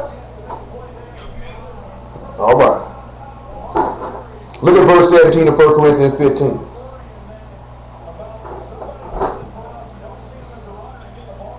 Verse 17. And if the Messiah be not raised, your faith is vain, and ye are yet in your sins. He said, then they also which are fallen asleep in the Messiah are perished. If in this life only we have hope in the Messiah, we are all men most miserable. But now is the Messiah risen from the dead, and get down there, you can't get up here. Become the first fruits of them that slept. For since by man came death, by man come also the resurrection of the dead. For as in Adam all die, even so in the Messiah shall all be made alive. Verse 55 of the same epistle of 1 Corinthians. Stop, Leo. Stop. O death, where is thy sting? O grave, where is thy victory? The sting of death is sin, and the strength of sin is the law. But thanks be to God, which give us victory through our Lord, Yahshua the Messiah. Therefore, my beloved brethren, be ye steadfast, unmovable, always abounding in the work of the Lord, for as much as you know that your labor is not in vain in the Lord. Because the poor have hope, and iniquity has stopped her mouth. Poor meaning humble. Those of us who will humble ourselves to the word, we have hope. Sin has been defeated. All because this man saw fit not to fight back, but suffer for the gospel's sake. How many of y'all feel like you got that same hope that sin might be defeated, that you might suffer for the gospel's sake? Leave those lines alone. Know those things. Come on back to Job chapter 5. Everybody all right? I know some of this stuff, we intersperse and other things, but we got to deal with these seven. We ain't even got to what I want to deal with, why we got to put this on tape. Listen. No, listen.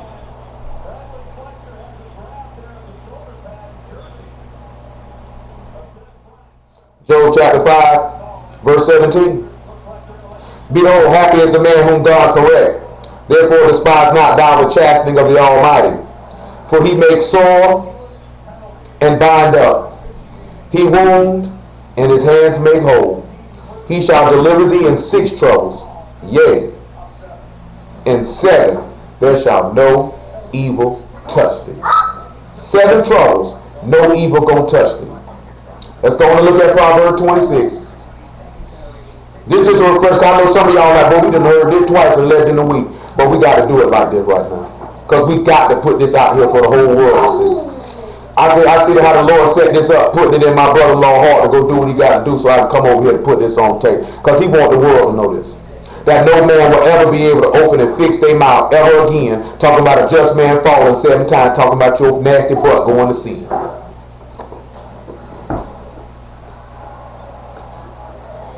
Proverbs 26 and 23. Burning lips and a wicked heart are like a potsherd covered with silver dross. He that dissemble with his lips lay up deceit within him. Let's go to Numbers chapter 14, if I'm not mistaken. Let's see how he that dissemble with his lips. Calm down, Lizzie. I don't have any fig Newtons. I don't have anything.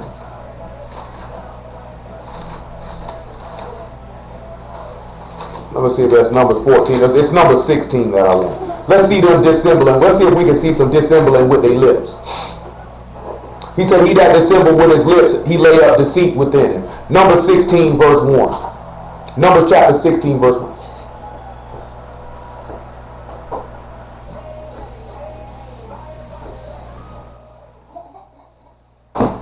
A little muffins. Now Korah, the son of Issachar, the son of Kohath, the sons of Levi, and Dathan, and Abiram, the sons of Elab, and On, the son of Elab, sons of Reuben, took men. And they rose up before Moses with certain of the children of Israel, 250 princes of the assembly, famous in the congregation, men of renown. Listen what they did. Don't that sound like the chief priests gathered together, huh? Listen what he said. And they gathered themselves together against Moses and against Aaron, saying, ye take too much upon you, seeing all the congregation are Kodesh, every one of them, and Yah's among them. Wherefore then you lift up yourselves above the congregation of Yah. Don't you know that they looked at the Lord like that, talking about he would lift himself up above them when he was saying he was the Son of God? When he said you blaspheme, being a man saying that you God. Then they say God being a man making thyself God. Aren't they saying he lifting themselves up above the congregation? But does the law say set a man above the congregation? That the congregation of y'all be sheep? That have no shepherd? That they don't be that way? They have someone lead them in, bring them out? Oh man. So I want to ask y'all a question, Qual. When these men come and do this, are they not dissembling with their lips? They trying to cause separation in the camp. Oh, that means they had deceit within them. That means the only thing was that they felt like Moses was taking on too much. They wanted to leave. They were envious.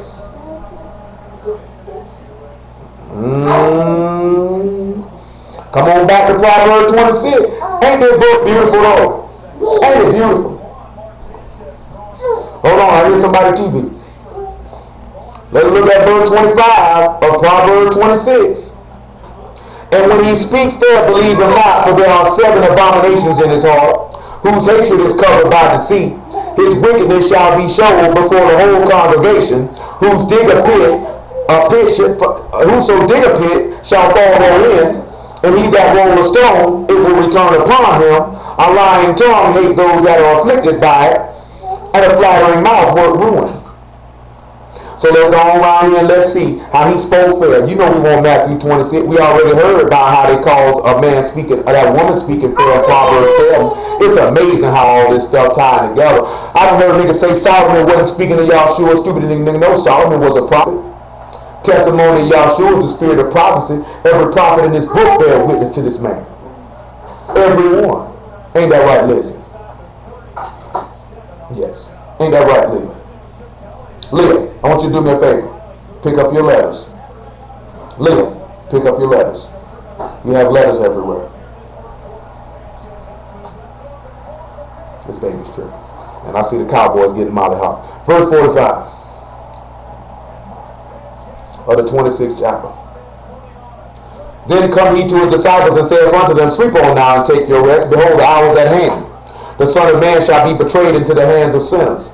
Rise, let us be going. Behold, he's at hand that doth betray me. And while he yet spake, lo, Judas, one of the 12, came with a great multitude with swords and staves from the chief priests and other elders, just like Korah came with a great number of people. Now that he betrayed him, gave them a sign, saying, Whomsoever I shall kiss, the same as he, hold him fast. Forthwith he came to Yahshua and said, Hail, Master, and kissed him. Look at the 27th chapter. Look at verse 3. He said the same thing that Judas decided to do, the same thing was going to come on him. Then Judas, which had betrayed him, when he saw that he was condemned. When he saw that he was condemned. Because he already told you, he that delivered you to me got the greatest sin. Repented himself and brought again the 30 pieces of silver to the chief priests and the elders, saying, I have sinned, and that I betrayed the innocent blood. And they said, What is that to us? See thou to it. And he cast down the pieces of silver in the temple, and departed, and hanged himself. So guess what? Let's go back and look at the law, just to make sense for anybody who wasn't there, who heard it the first time. Deuteronomy 19. Let's go look in the law. It's only right. It's only right. That's why Yahshua said you can speak blasphemy against the Son. You can speak blasphemy against the Father. But if you speak blasphemy against the Ruach HaKodesh, you have no forgiveness. You speak against God's Spirit, and guess what happened? Since you want to desire death on a man, death gonna come on you. By the hands of the man whom you want to get death on. All these niggas who say they non-Masonic, you got a curse on you, boy. Death on your head. Same thing gonna come back to you. 19 and 15 of Deuteronomy, the 15th chapter. One witness shall not rise up against a man for any iniquity or for any sin. If any sin that is sin at the mouth of 2 witnesses or at the mouth of 2 or 3 witnesses shall the matter be established. If a false witness rise up against any man to testify against him that which is wrong, then both the men, both whom the controversy is, shall stand before Yah. Yahshua and Judas stood before Yah. Before the priests and the judges which shall be in those days. And they stood before the priests and the judges that were in those days. And the judges shall make diligent inquisition. Behold, if the witness be a false witness and have testified falsely against his brother, then ye shall do unto him as he thought to have done unto his brother. So shalt thou put the evil away from among you. So just like Judas thought to have Joshua killed, he was killed. And those which remain shall hear and fear, and shall henceforth commit no more such evil thing among you. That's something to consider. That's something really to consider. So now we see how that came upon him. Let's look at Proverbs chapter 6, verse 16. And now we're going to go look at each one of these prophets. Before Joshua came, we're going to sit and look at all these 7 abominations. Proverbs 6 and 16. And we're going to sit back and see how these same things will come upon us. Listen, calm down. It is okay. You will make it. I promise you will. Proverbs 6 and 16. These 6 things doth Yah hate, yea, 7 are abomination unto him. A proud look. Let's go to Genesis chapter 4 and verse 1 and let's see a proud look. Remember, these same things were in Judas's heart. So let's look at Genesis chapter 4 and verse 1 and let's see a proud look.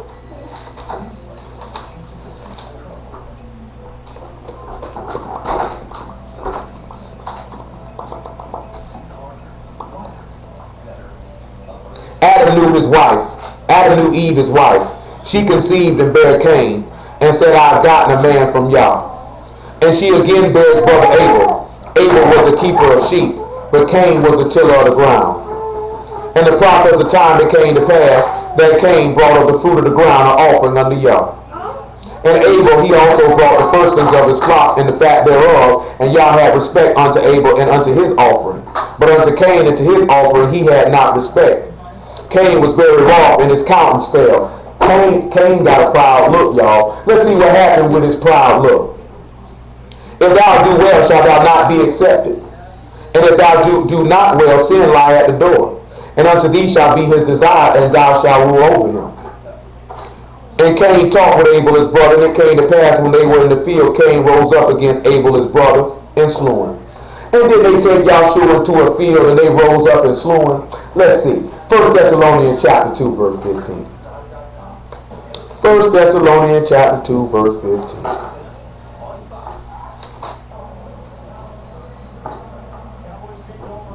Make it about verse 14. Thank the Lord. Everybody all right? I'm feeling good today. I don't know about y'all. How y'all feeling? I'm feeling good. Who else feeling good today? I'm feeling good. I'm feeling good. This word beautiful. I know that's right. I know you were interested. You probably ready. You had a day on. You probably ready to play that video game you like playing. I already know. Say, for ye brethren, become followers of the assemblies of God which are in Judea, are the Messiah Yahshua. For you also have suffered like things of your own countrymen, even as they are of the Jews, who both killed the Lord Yahshua and their own prophets, and have persecuted us, and they please not God, and are contrary to all men. All right, Lizzie. Listen, you just can't do what you want all the time. You're still a baby. Forbidding us to speak to the Gentiles that they might be saved, to fill up their sins always. For the wrath is come upon them to the uttermost. They were proud. They had a proud look. Like Cain had a proud look. But let's see who else had a proud look. I think it's 2 Chronicles chapter 20. Let's see 2 Chronicles with a proud look. Leah, stop it. Y'all taking advantage because I'm over here working. I'm going to get ready to tan me some black behind in a little bit. 2 Chronicles chapter 20. I want y'all want me to get y'all behind on me. Pick up them letters. Pick up them letters. Put them letters back. You got letters all in the floor. Yeah, Absalom had a proud look too. Indeed he did. Verse 20, 2 Chronicles chapter 20, about verse 25. Let me make sure that's what I want. It might not be what I wanted. Let me look at 1 Chronicles chapter 20. Might be 22. Let me make sure I got what I want. I'm sorry, it's 24. That's what I want. 2 Chronicles chapter 24. I want you to look at about verse 18. See if these people had a proud look. Let's see if Zechariah fought back. Let's see what he did. He said, they that left the house of Yah God of their fathers and served groves and idols, wrath came upon Judah and Jerusalem for their trespass. Yet he sent prophets to them to bring them again unto Yah, and they testified against them, but they would not give ear because they had a proud look. Yahshua was testifying against the people, and they wouldn't give ear because they had a proud look. And the Spirit of God came upon Zechariah, the son of Jehoiada, the priest, which stood above the people, and said unto them, Thus saith God, why transgress ye the commandments of Yah, that you cannot prosper? Because you have forsaken Yah, he hath also forsaken you. Then he tell them people, since you don't want to bring forth the fruits thereof, the kingdom will be taken from you and given to somebody else. And they conspired against him, just like they conspired against Yahshua, didn't they? And stoned him with stones at the commandment of the king in the court of the house of Yah. Only a proud look will make you do that. That's Yahshua right there. They conspired against him to kill him. Why Zechariah ain't fighting? Why you don't see him talking about, let me get an army of people to fight? They not going to kill me. They don't trust God. Remember he said, I commit my call to God. They wonder why Peter said he committed himself to him that judges righteously, because Job told you about it. These niggas ain't got no faith in God. That's why they not going to make it. Around here telling people to fight. You ain't never read no prophet at any time fight when you were persecuted for the word. He took that persecution. He thought it was a glorious thing to suffer for the word. They don't think that's a glorious thing. That's why they're not going to make it. Proverbs chapter 6. These people ain't going to tell nobody the truth. You just going to tell people, don't let nobody run up on you and hit you for the word. If somebody hit you for the word, that means you must have been preaching right.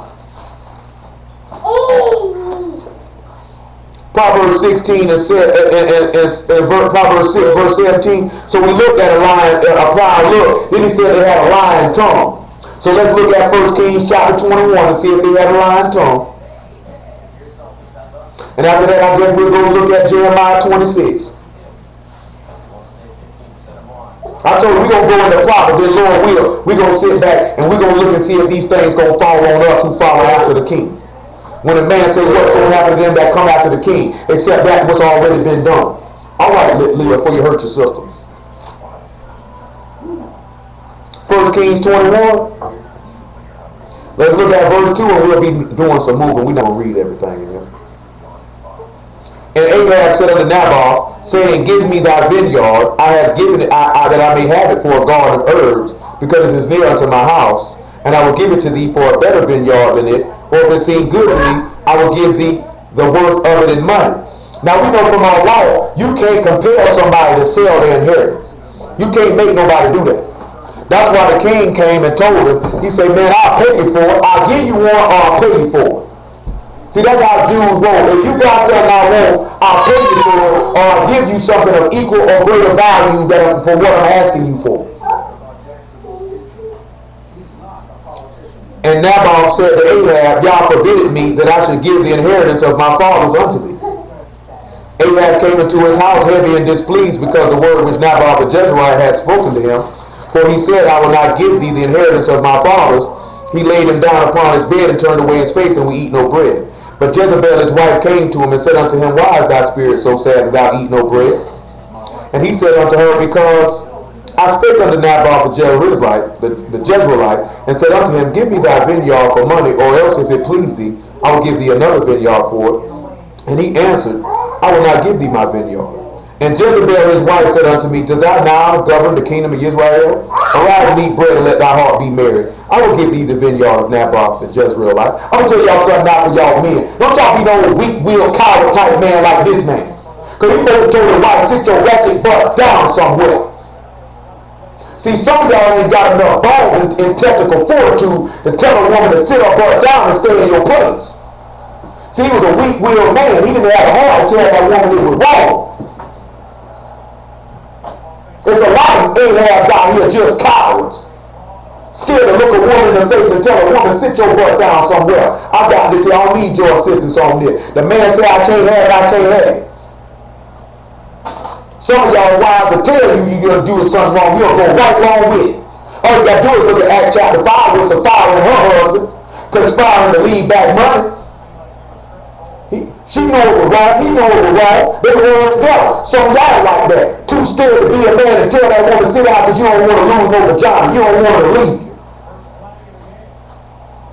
You know what I'm talking about? That woman can't take you being a man. That ain't nobody you want anyway. Drop down about verse 9. Well, verse 8. She wrote letters in Ahab's name and sealed them with his seal and sent the letters unto the elders and to the nobles that were in the city,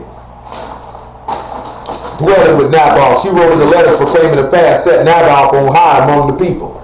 Same way they did with Yahshua, right? They didn't proclaim a fast, but there was a feast going on. And they put a robe and a crown of thorns on him and proclaimed him to be above the people, talking about this the king of the Jews, mocking him, right? Oh, y'all. He says, and set two men, sons of Belial, before him to bear witness against him, saying, thou didst blaspheme God and the king, and they carry him out and stone him that he may die. In the midst of this city, even the elders and the nobles, who were in the inhabitants in this city that Jezebel had sent unto them, as it is written in the letters which he sent unto them, the elders and the chief priests. They proclaimed the fast and set Nabal on high among the people. And there came two men, children of Belial, and sat before him. The men of Belial witnessed against him, even against Nabal, in the presence of the people, saying Nabal did blaspheme God and the king, and they carried him forth out of the city and stoned him with stone that he died. And they took Yahshua outside the city to kill him too, didn't they? Matthew chapter 26. Let's see if they got some two witnesses just like that. A lying tongue now, it says something about, so we got to sit back and see the man say, ought not, but they say it behooved the Messiah to suffer and rise again on the third day. He's following the pattern of every prophet that came before him. None of these men thought that. Why did Nabal say, y'all ain't finna stone me, nigga, I ain't do that. Nabal didn't do nothing. He took it. Why would an innocent man feel need? Why would an innocent man feel need to fight against sinners when he done committed a call to God? Why? Only reason why you would need to fight is if you're a sinner. If you die, you're going to hell. Matthew 26, verse 59. Now the chief priests and elders and all the council saw false witnesses against Yahshua to put him to death. Why?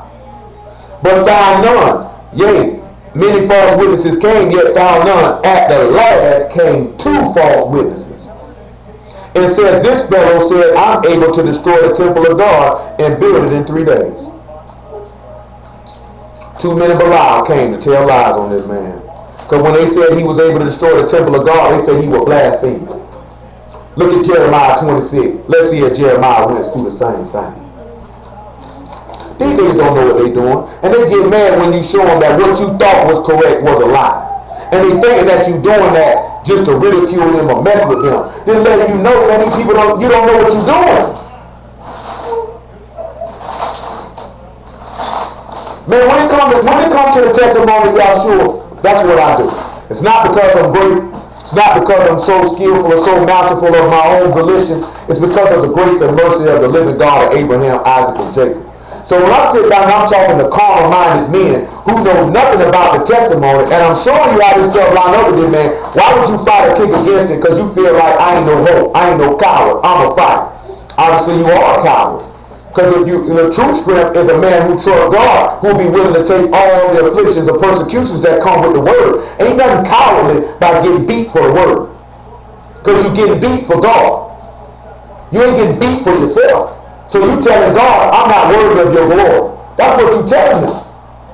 I'm not worthy of your glory. I find your glory a distasteful thing. Better than me. Jeremiah 26, verse 3. Verse 2. They're better than me. Thus saith Yah. Stand in the court of Yah's house. Speak unto all the cities of Judah which come to worship in Yah's house. All the words that I command thee to speak unto them, diminish not a word. Yahshua said, all that my Father has given me to speak, I will speak. He said, I spoke openly before the world. I ain't held back nothing. If so be they will hearken, turn every man from his evil way, that I may repent me of the evil which I purpose to do unto them because of the evil of their doings. And thou shalt say unto them, thus saith Yah, you will not hearken to me to walk in my law which I set before you, to hearken to the words of my servants, the prophets whom I sent unto you, both rising up early and send to them, but you have not hearkened. Then I will make this house like Shiloh, and will make this city a curse to all the nations of the earth. He told them, I'll destroy this house. Let's see what happened. Drop down to verse 8. Well, matter of fact, 7, it's going to roll into it. So the priests and the prophets and all the people heard Jeremiah speak these words in the house of Yah. Now it came to pass, Jeremiah had made an end speaking all that Yah commanded him to speak unto the people. And the priests and the prophets and all the people took him, saying, thou shalt surely die. He said, why hast thou prophesied in the name of Yah, saying, this house shall be like Shiloh, and this city shall be desolate without inhabitant? And all the people were gathered against Jeremiah in the house of Yah. And when the princes of Judah heard these things, they came up from the king's house unto the house of Yah, and sat down in the entry of the new gate of Yah's house. Then spake the priests and the prophets unto the princes and all the people, this man is worthy to die. For he hath prophesied against this city, and you have heard with your ears. Then spake Jeremiah to all the princes and all the people, Yah sent me to prophesy against the house and against the city all the words that you have heard. Therefore now amend your ways and your doings, and obey the voice of Yah your God, and Yah will repent him of the evil that he pronounced against you. Look what he tells these people. They tell him he gonna kill him. Let's see if Jeremiah said fire. As for me, behold, I'm in your hand. Do what me has seemed good and meet unto you. Why you ain't got Jeremiah's mind? Jeremiah said, I'm in your hand. Do what seemed good to you. Let's see what Jeremiah tell him though. But know ye for certain that if you put me to death, you shall surely bring innocent blood upon yourselves, and upon this city, and upon the inhabitants thereof. For of a truth, Yah has spent me to speak all these words in your ears. He said, I'll tell you this, if you kill me, you got innocent blood on your hand. Why Jeremiah ain't say, I'm finna fight, nigga? He said, I'm in your hand. Do what seems good to you. That's what y'all sure did. So I'm in your hand. He said, do what seems good to you. So now we see how these people got a lying tongue. Let's go back to Proverbs chapter 6. And he said that they sat back and said innocent. Well, we done dealt with the lying tongue. But we just read that and looked at shedding innocent blood. Because we also touched that with Cain and Abel. Abel's blood was innocent. Wasn't Abel's blood innocent? What did Abel do wrong? We'll establish that. We're going to look in 1 John chapter 3 as well. So we look at that. A proud look, a lying tongue, and hands that shed innocent blood. 1 John chapter 3. 1 John chapter 3. I don't know why these dudes be thinking they can run up on me. You need to find somebody else to play with. 1 John 3 and 11. It's one thing if you got some semblance or some control of the text, of the word, of the scriptures, but when I have sat down and spoken to you and know that you have no control whatsoever in the word, you ought to sit your mother mouth butt down somewhere and just be quiet. Look at this crazy nigga talking about all you want to focus on Quark posting about is it okay to sleep with heathens? I believe not at all. Nobody cares what you believe. All this stuff we talking about, all you worry about is sleeping with a heathen. That's all you want to worry about. I don't know. He ain't got no business worrying about it anyway. He married, so he shouldn't be no issue for him. You can't be with nobody else anyhow. He said, but this is the message. See, that's the reason why he talking about it, because he feel like that's the only way he can attack me. He can't get me nowhere else. But we can lay it plain out in this book. You can marry who you want. Just don't marry a sinner. When Nehemiah went off on them people for marrying them strange people, he said, because they're going to turn your hearts from your God. We just came out of captivity. And you stupid niggas linking up with sinners. And you're going to turn around and sin right along with it. That was the whole objective on telling you not to fool with these people. Now this man has opened the pathway of salvation unto these people, and you still trying to shun.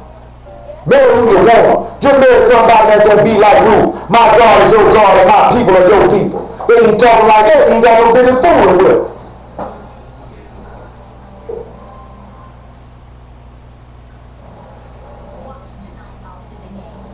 1 John 3 and 11. For this is the message that you have heard from the beginning, that we should love one another. Not as Cain, who was of that wicked one. See, these stupid niggas think Eve had sex with the devil. He was of the wicked one because he had the mind of the devil. He was envious, had a proud look. The boy Satan gonna be laying down having sex with a woman folk. When the book said clearly, Adam laid down and knew Eve and she brought forth Cain. Ain't that what we read in Genesis 4? That Adam went up in his wife and that those came from him. Then we realize Cain killing Abel and him giving himself talking about God give you another seed, talking about Yahshua being the son of God, being born from the dead. That's what he said. And not as Cain, who was of that wicked one and slew his brother, wherefore slew him, because his own works were evil and his brother's righteous. Marvel not, my brethren, if the world hates you. If they hate you because they got a proud look. What else would it be? They got a proud look. Why would somebody want to do something to you and you doing right?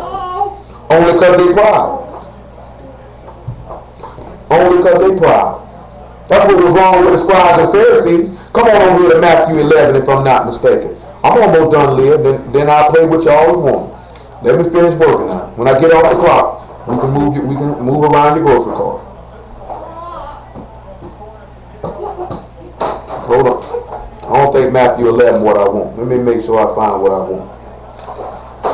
I know what it mentions. There it is. I want Matthew 21. I want Matthew 21. By verse 31.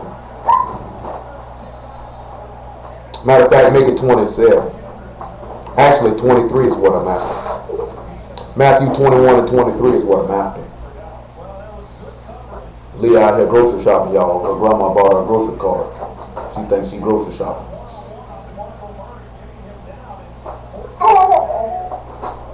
Looking just like her mama. And when he would come into the temple, the chief priests and the elders of the people came unto him as he was teaching, and said, By what authority did thou do these things, and who gave thee this authority? Yahshua answered and said unto them, I also will ask you one thing, which if you tell me, I and likewise will tell you by what authority do I do these things. The baptism of John, whence was it? From heaven or of men? They reason within themselves, saying, If we shall say from heaven, he will say unto us, Why did you not then believe him? But if we shall say of men, we fear the people, for we all hold John as a prophet. They answered Yahshua and said, We cannot tell. He said unto him, Neither tell I you by what authority I do these things. See, that's a proud look. Only a proud nigga would do that. He said, But what think you? A certain man had 2 sons, and he came to the first and said, Son, go to work today in my vineyard. He answered and said, I will not. But afterward he repented and went. And he came to the second and said likewise, and he answered and said, I go, and served, and went not. Whither of them twain did the will of his father? They say unto him the first. Yahshua said unto him, Truly I say unto you that the publicans and harlots go into the kingdom of God before you. For John came unto you in the way of righteousness, and you believed him not. But the publicans and the harlots believed him. And ye, when you had seen it, repented not afterwards, that you might believe him. Because they had a proud look. And through that proud look, it led to them having a lying tongue. And through that lying tongue, they shed innocent blood.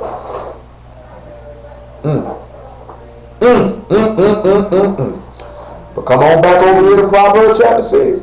How these men don't know this? I can see if they've been in this thing for a little while. How you got 20, 30 years under your belt, you don't know this?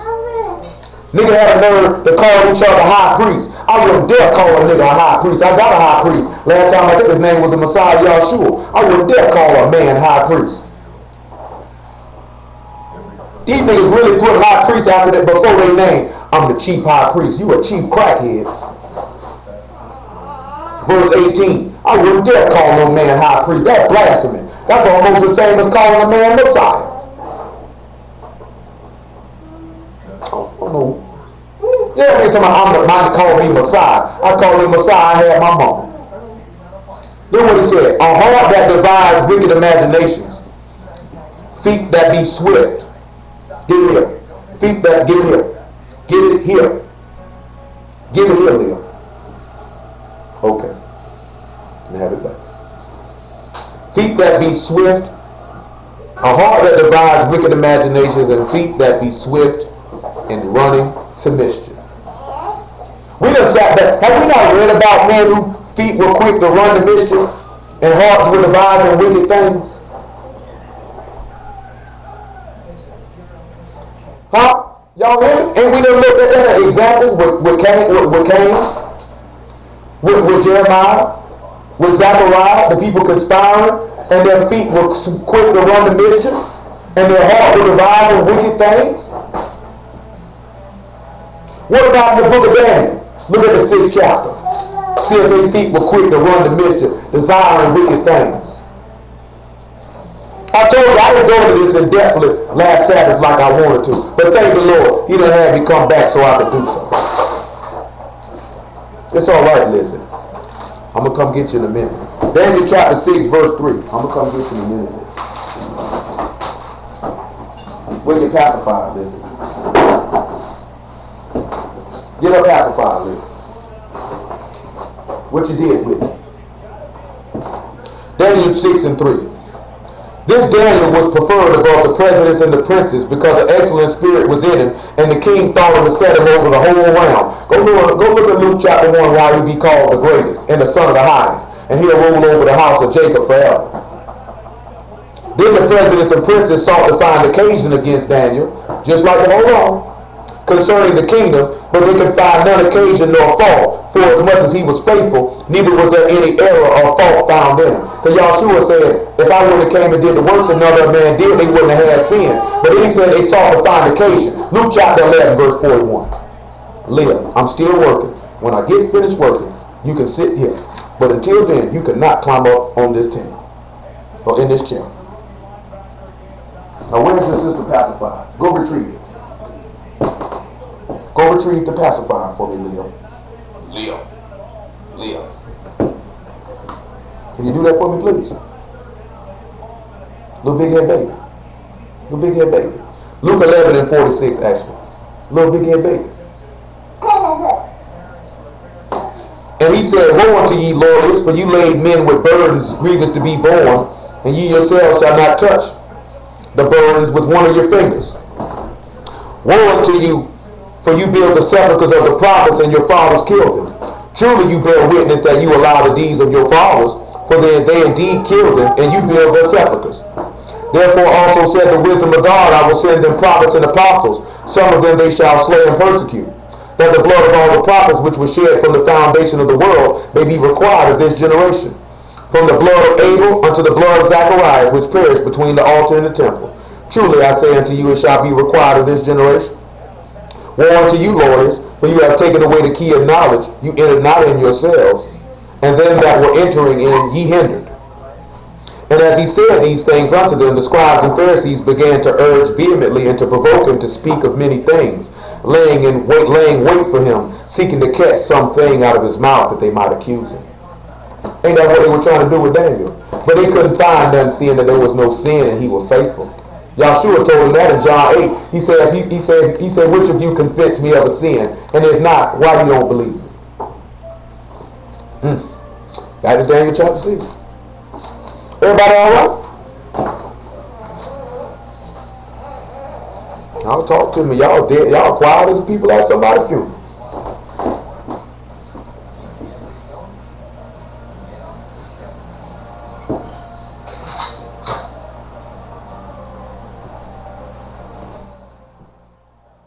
Here you go, listen. Daniel chapter 6, verse 5. This is what they said now. Then said these men, we shall not find any occasion against this Daniel except we find it against him concerning the law of his God. And when Yahshua quoted Daniel chapter 7, he said, from hereafter you shall see the Son of Man on the right hand of power coming with great glory. They said, what further need we have for his blasphemy? They said the only way we could get him is with their law. But hold on, John chapter 18. Subject come to mind. John chapter 18. Well, this book is so beautiful. Ain't nowhere in the world somebody could convince me to go any other way.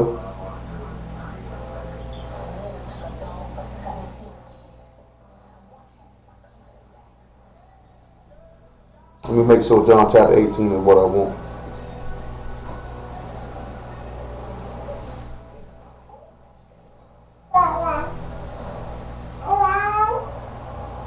Look at John chapter 18, it'll tie in. John chapter 18, verse 28. I can tie both of them in. That wasn't what I wanted specifically, but I can tie both of them in.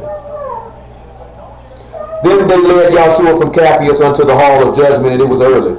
And they themselves went not into the judgment hall, lest they should be defiled, but they may eat the Passover.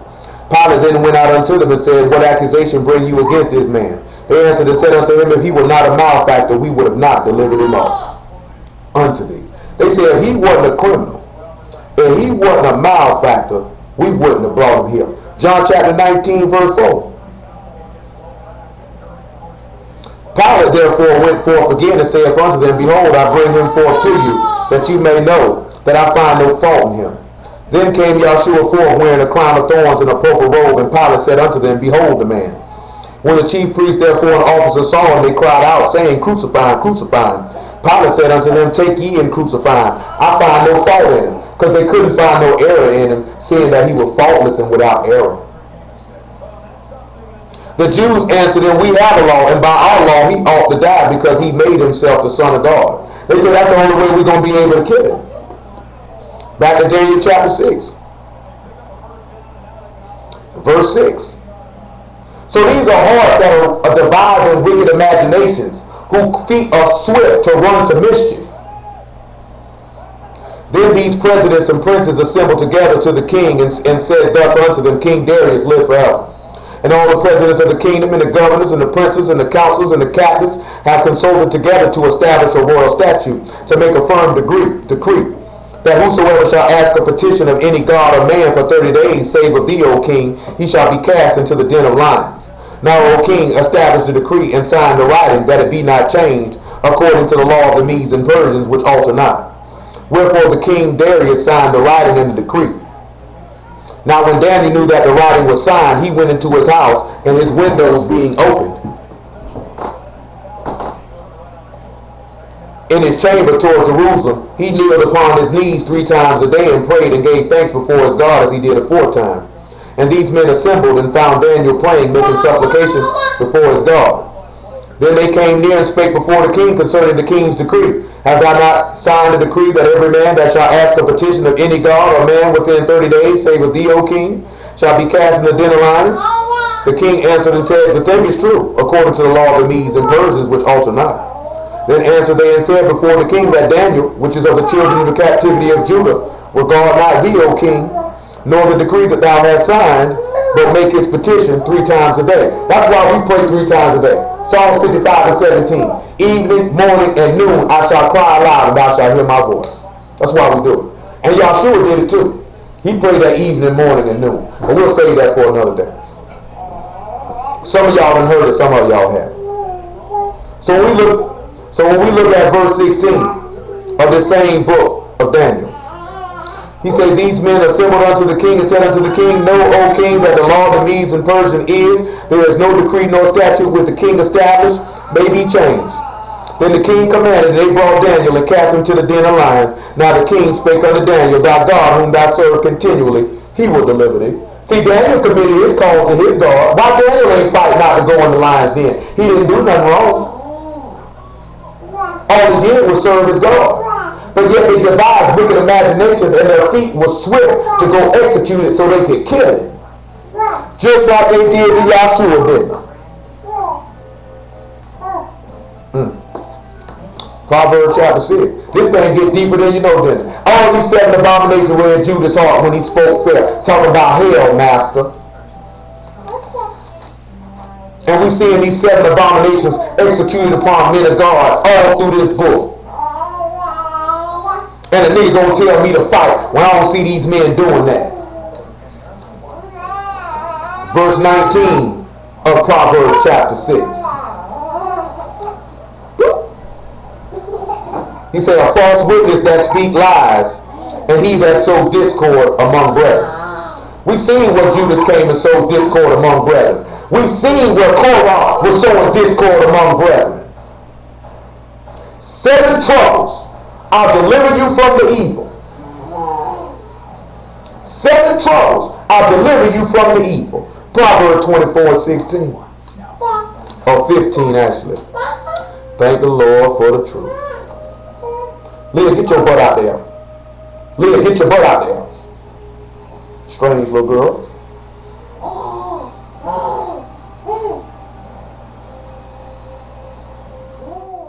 Lay not wait, O wicked man, against the dwelling of the righteous. Spoil not his resting place. So don't lay wait, Judas, with your wicked self. Don't try to spoil Jerusalem.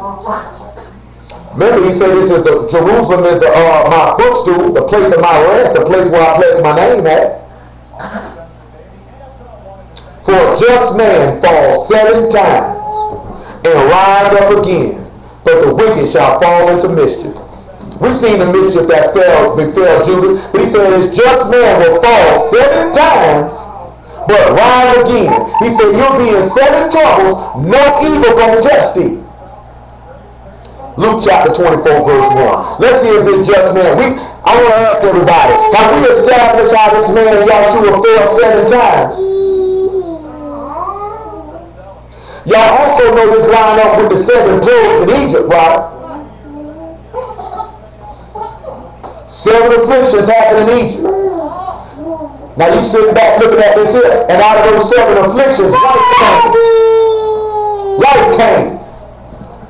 That's a whole nother matter. Now I want to say that one up so we can come back again on this same topic and manifest Yahshua out in 7 plagues by the just man falling 7 times. To see the plagues that fell on the Egyptians, we're still talking about the song. Thank the Lord for the word. Listen. Hold on. Come here, listen. It's okay, listen. It's okay, listen. Now you want to get out. You can't have it both of them. I got it, Lord. All right, Lizzie, you just going to have to get some camera time with it then.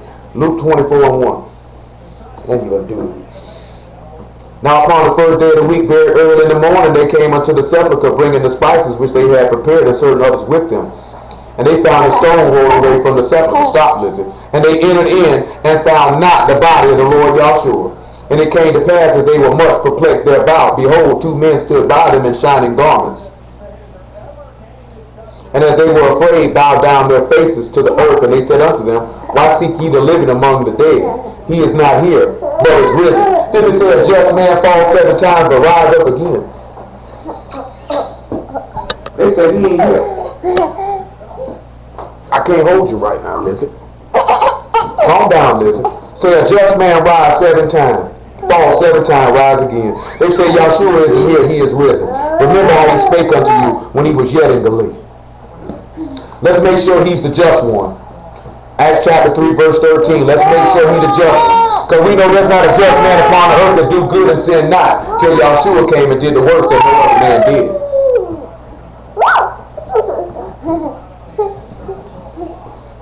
Why you keep it saying referring to just when it mentioned that? Because he was telling you, now ain't a just man on the earth. Now Yahshua done came. There was a just man upon the earth that did good and sinned not. And we'll establish that as well, that he sinned not and did good. So nobody can use that excuse either. Leah, stop. The God of Abraham and of Isaac and of Jacob, the God of our fathers, have glorified his son Yahshua, whom you delivered up and denied him in the presence of Pilate, when he was determined to let him go. But you denied the Kodesh one and the just. And the just. Because the just man falls 7 times and rise again. And desired a murder to be granted unto you. And killed the Prince of Life, whom God raised from the dead, whereof we are witnesses. A just man falls 7 times, yet he rise again. Let's see that Yahshua didn't sin not and did good. Look at Acts chapter 10 since we're here. Let's see if he did good. Acts chapter 10 verse 36. Let's see if Yahshua did good. And then we'll look at John chapter 15 and let's see if he sinned not. We already read from Peter that Yahshua set an example that we should walk in his steps, that who did no sin. But we need to hear from the Lord now. Need to hear from the Lord now. We almost done, y'all. I'm going to run in here to show you how these 7 abominations are falling on us who come after. Then I'm going to let y'all go. I appreciate everybody this afternoon. But the Lord wanted it to be known. We ain't got no business fighting, trying to save our lives. That man said, he that saves his life shall lose it. And he that loses his life shall save it. Acts chapter 10, verse 36. Thank the Lord. The word which God sent unto the children of Israel, preaching peace by Yahshua the Messiah. He is Lord of all.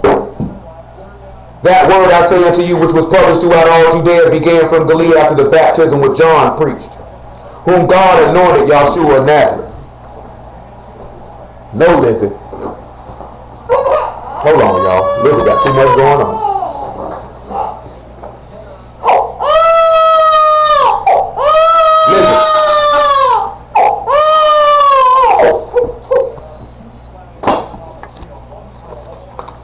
Alright, y'all. Got a baby that want to touch everything. So how God anointed Yahshua of Nazareth with the Ruach HaKodesh and his power, who went about doing good. They said there's no man on earth will do good. They said this man went about doing good. And healing all that were oppressed of the devil, for God was with him. And we are witnesses of all the things which he did, both in the land of the Jews and in Jerusalem, who they slew and hanged on the tree. And him God raised up the 3rd day and showed him openly. Because a just man falls 7 times and rise again. A just man falls 7 times and rise again. So he was a just man doing good. John 15 and 20. Let's see if he sinned not. Listen. Oh, you laughing at your sister. Entertain your sister. John 15 and 20. Or 22. This thing beautiful, man. This thing is beautiful. This thing, Lord, will all of us be alive. We come back, do it tomorrow. John 15, 22. If I had not come and spoken unto them, they had not had sin, but now they have no cloak for their sin. He that hate me, hate my Father also. If I had not done among them the works which none other man did, they had not had sin. But now they both seen and hated both me and my Father also. Both me and my Father. So he's the just man that sinned not and did good. You can't use that excuse anymore. Because through Yahshua you can be just. You can be righteous. And you can do good. He said to provoke one another under good works. Let's see. Hebrews chapter 10. Thank the Lord. Then 2 Timothy chapter 3 verse 15. We get ready to let y'all go. We've been rolling for a couple hours. It's alright. Ain't number 5:30. Hebrews chapter 10 verse 20.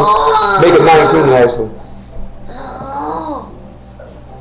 Having therefore, brethren, boldness to enter into the Kodesh by the blood of Yahshua by a new and living way. No, Lizzie, no. By a new and living way. I see your hand, Lizzie. Don't try me. Which he hath consecrated for us through the veil, that is to say, his flesh. And having a high priest over the house of God, let us draw near with a true heart and full assurance of faith, having our hearts sprinkled from an evil conscience, and our bodies washed with pure water. Let us hold fast the profession of our hope without wavering, for he is faithful that promise. And let us consider one another, provoke unto love and to good works. So you can do good through the Son. Since he said you were consecrated by this man's flesh and by his blood, by a new and living way, you can do good works now. 2 Timothy chapter 3, verse 15. Make it 16. 2 Timothy 3 and 16. Ain't the Lord good? 2 Timothy 3 and 16. All scripture. Make it 15.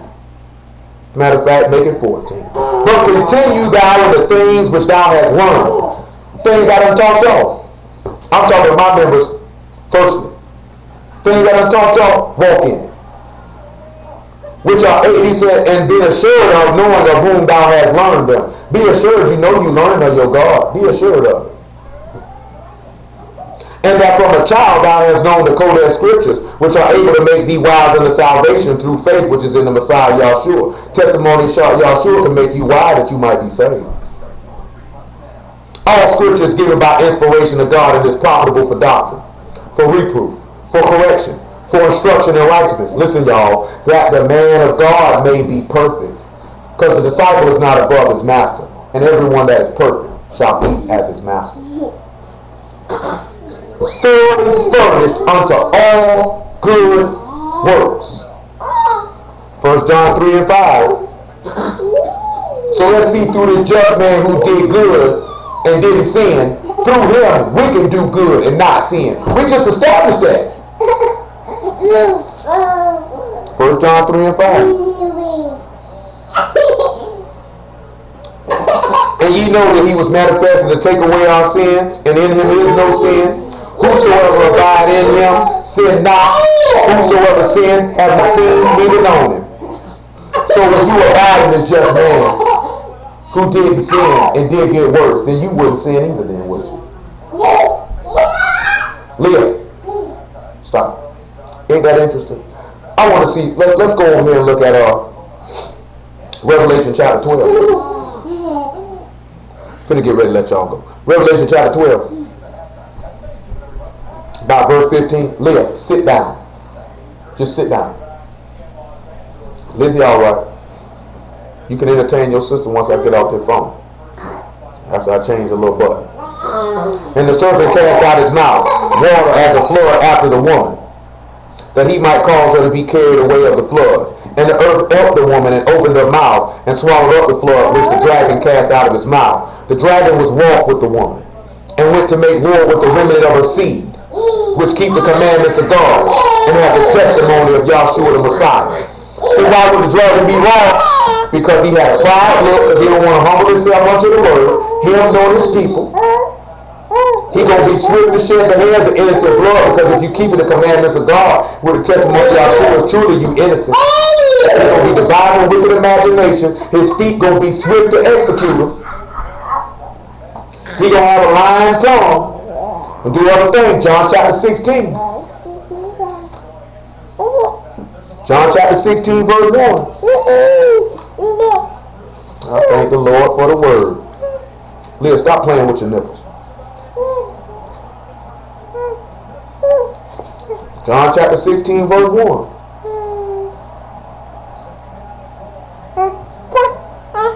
These things have I spoken unto you that you should not be offended. These things have I spoken unto you that you should not be offended. They shall put you out of the synagogues. Yea, the time come that whosoever kill you will think that he do God's service. These things will they do unto you, because they have not known the Father nor me. But these things have I told you, that when the time shall come, you may remember that I told you of them. These things I said not unto you at the beginning, because I was with you. He said, I didn't tell you that at the start. I got to tell you that because I'm finna go. These people going to kill you now. They're going to kill you now. He said, I told you these things that you might not be offended. See, but that's what? Daniel told us about it in the 11th chapter. Told you that souls that had wisdom would be purified, taken into captivity and purged and made white. The time gonna come, these people gonna kill you. Luke 21. We just read this the other day. We're gonna read it again. Luke 21 and about verse 17. Actually about verse 16. Know if somebody betrayed you, they got evil thoughts in their heart, and their feet gonna be swift to run to do some mischief. He said, and you shall be betrayed both by parents and brethren and kinsfolk and friends, and some of you they shall cause to be put to death, and you shall be hated of all men for my name's sake. But there shall not a hair of your head perish. In your patience possess your souls. In your patience possess your souls. Because a just man gonna fall 7 times, but he'll rise at the last. The same things that happen to the son don't happen to you. Isaiah 8 and 16.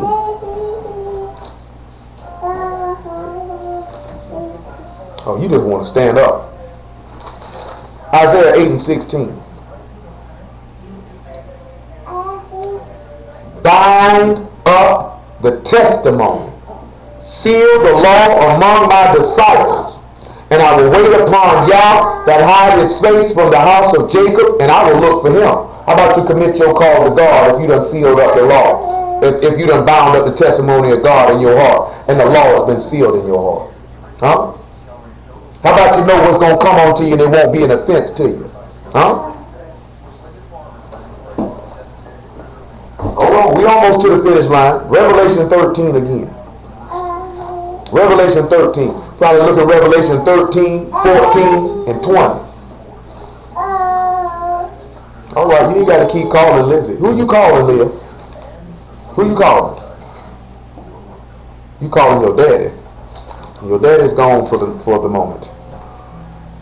Revelation chapter 13. Let's look at about verse 7. And it was given unto him to make war with the saints. So this man, this beast, is going to make war with the saints. Then he already told you he would overcome you. And to overcome them. And power was given him over all kindreds, tongues, and nations. All they that dwell upon the earth shall worship him, whose names are not written in the book of life of the Lamb, slain from the foundation of the world. If any man have ears to hear, let him hear.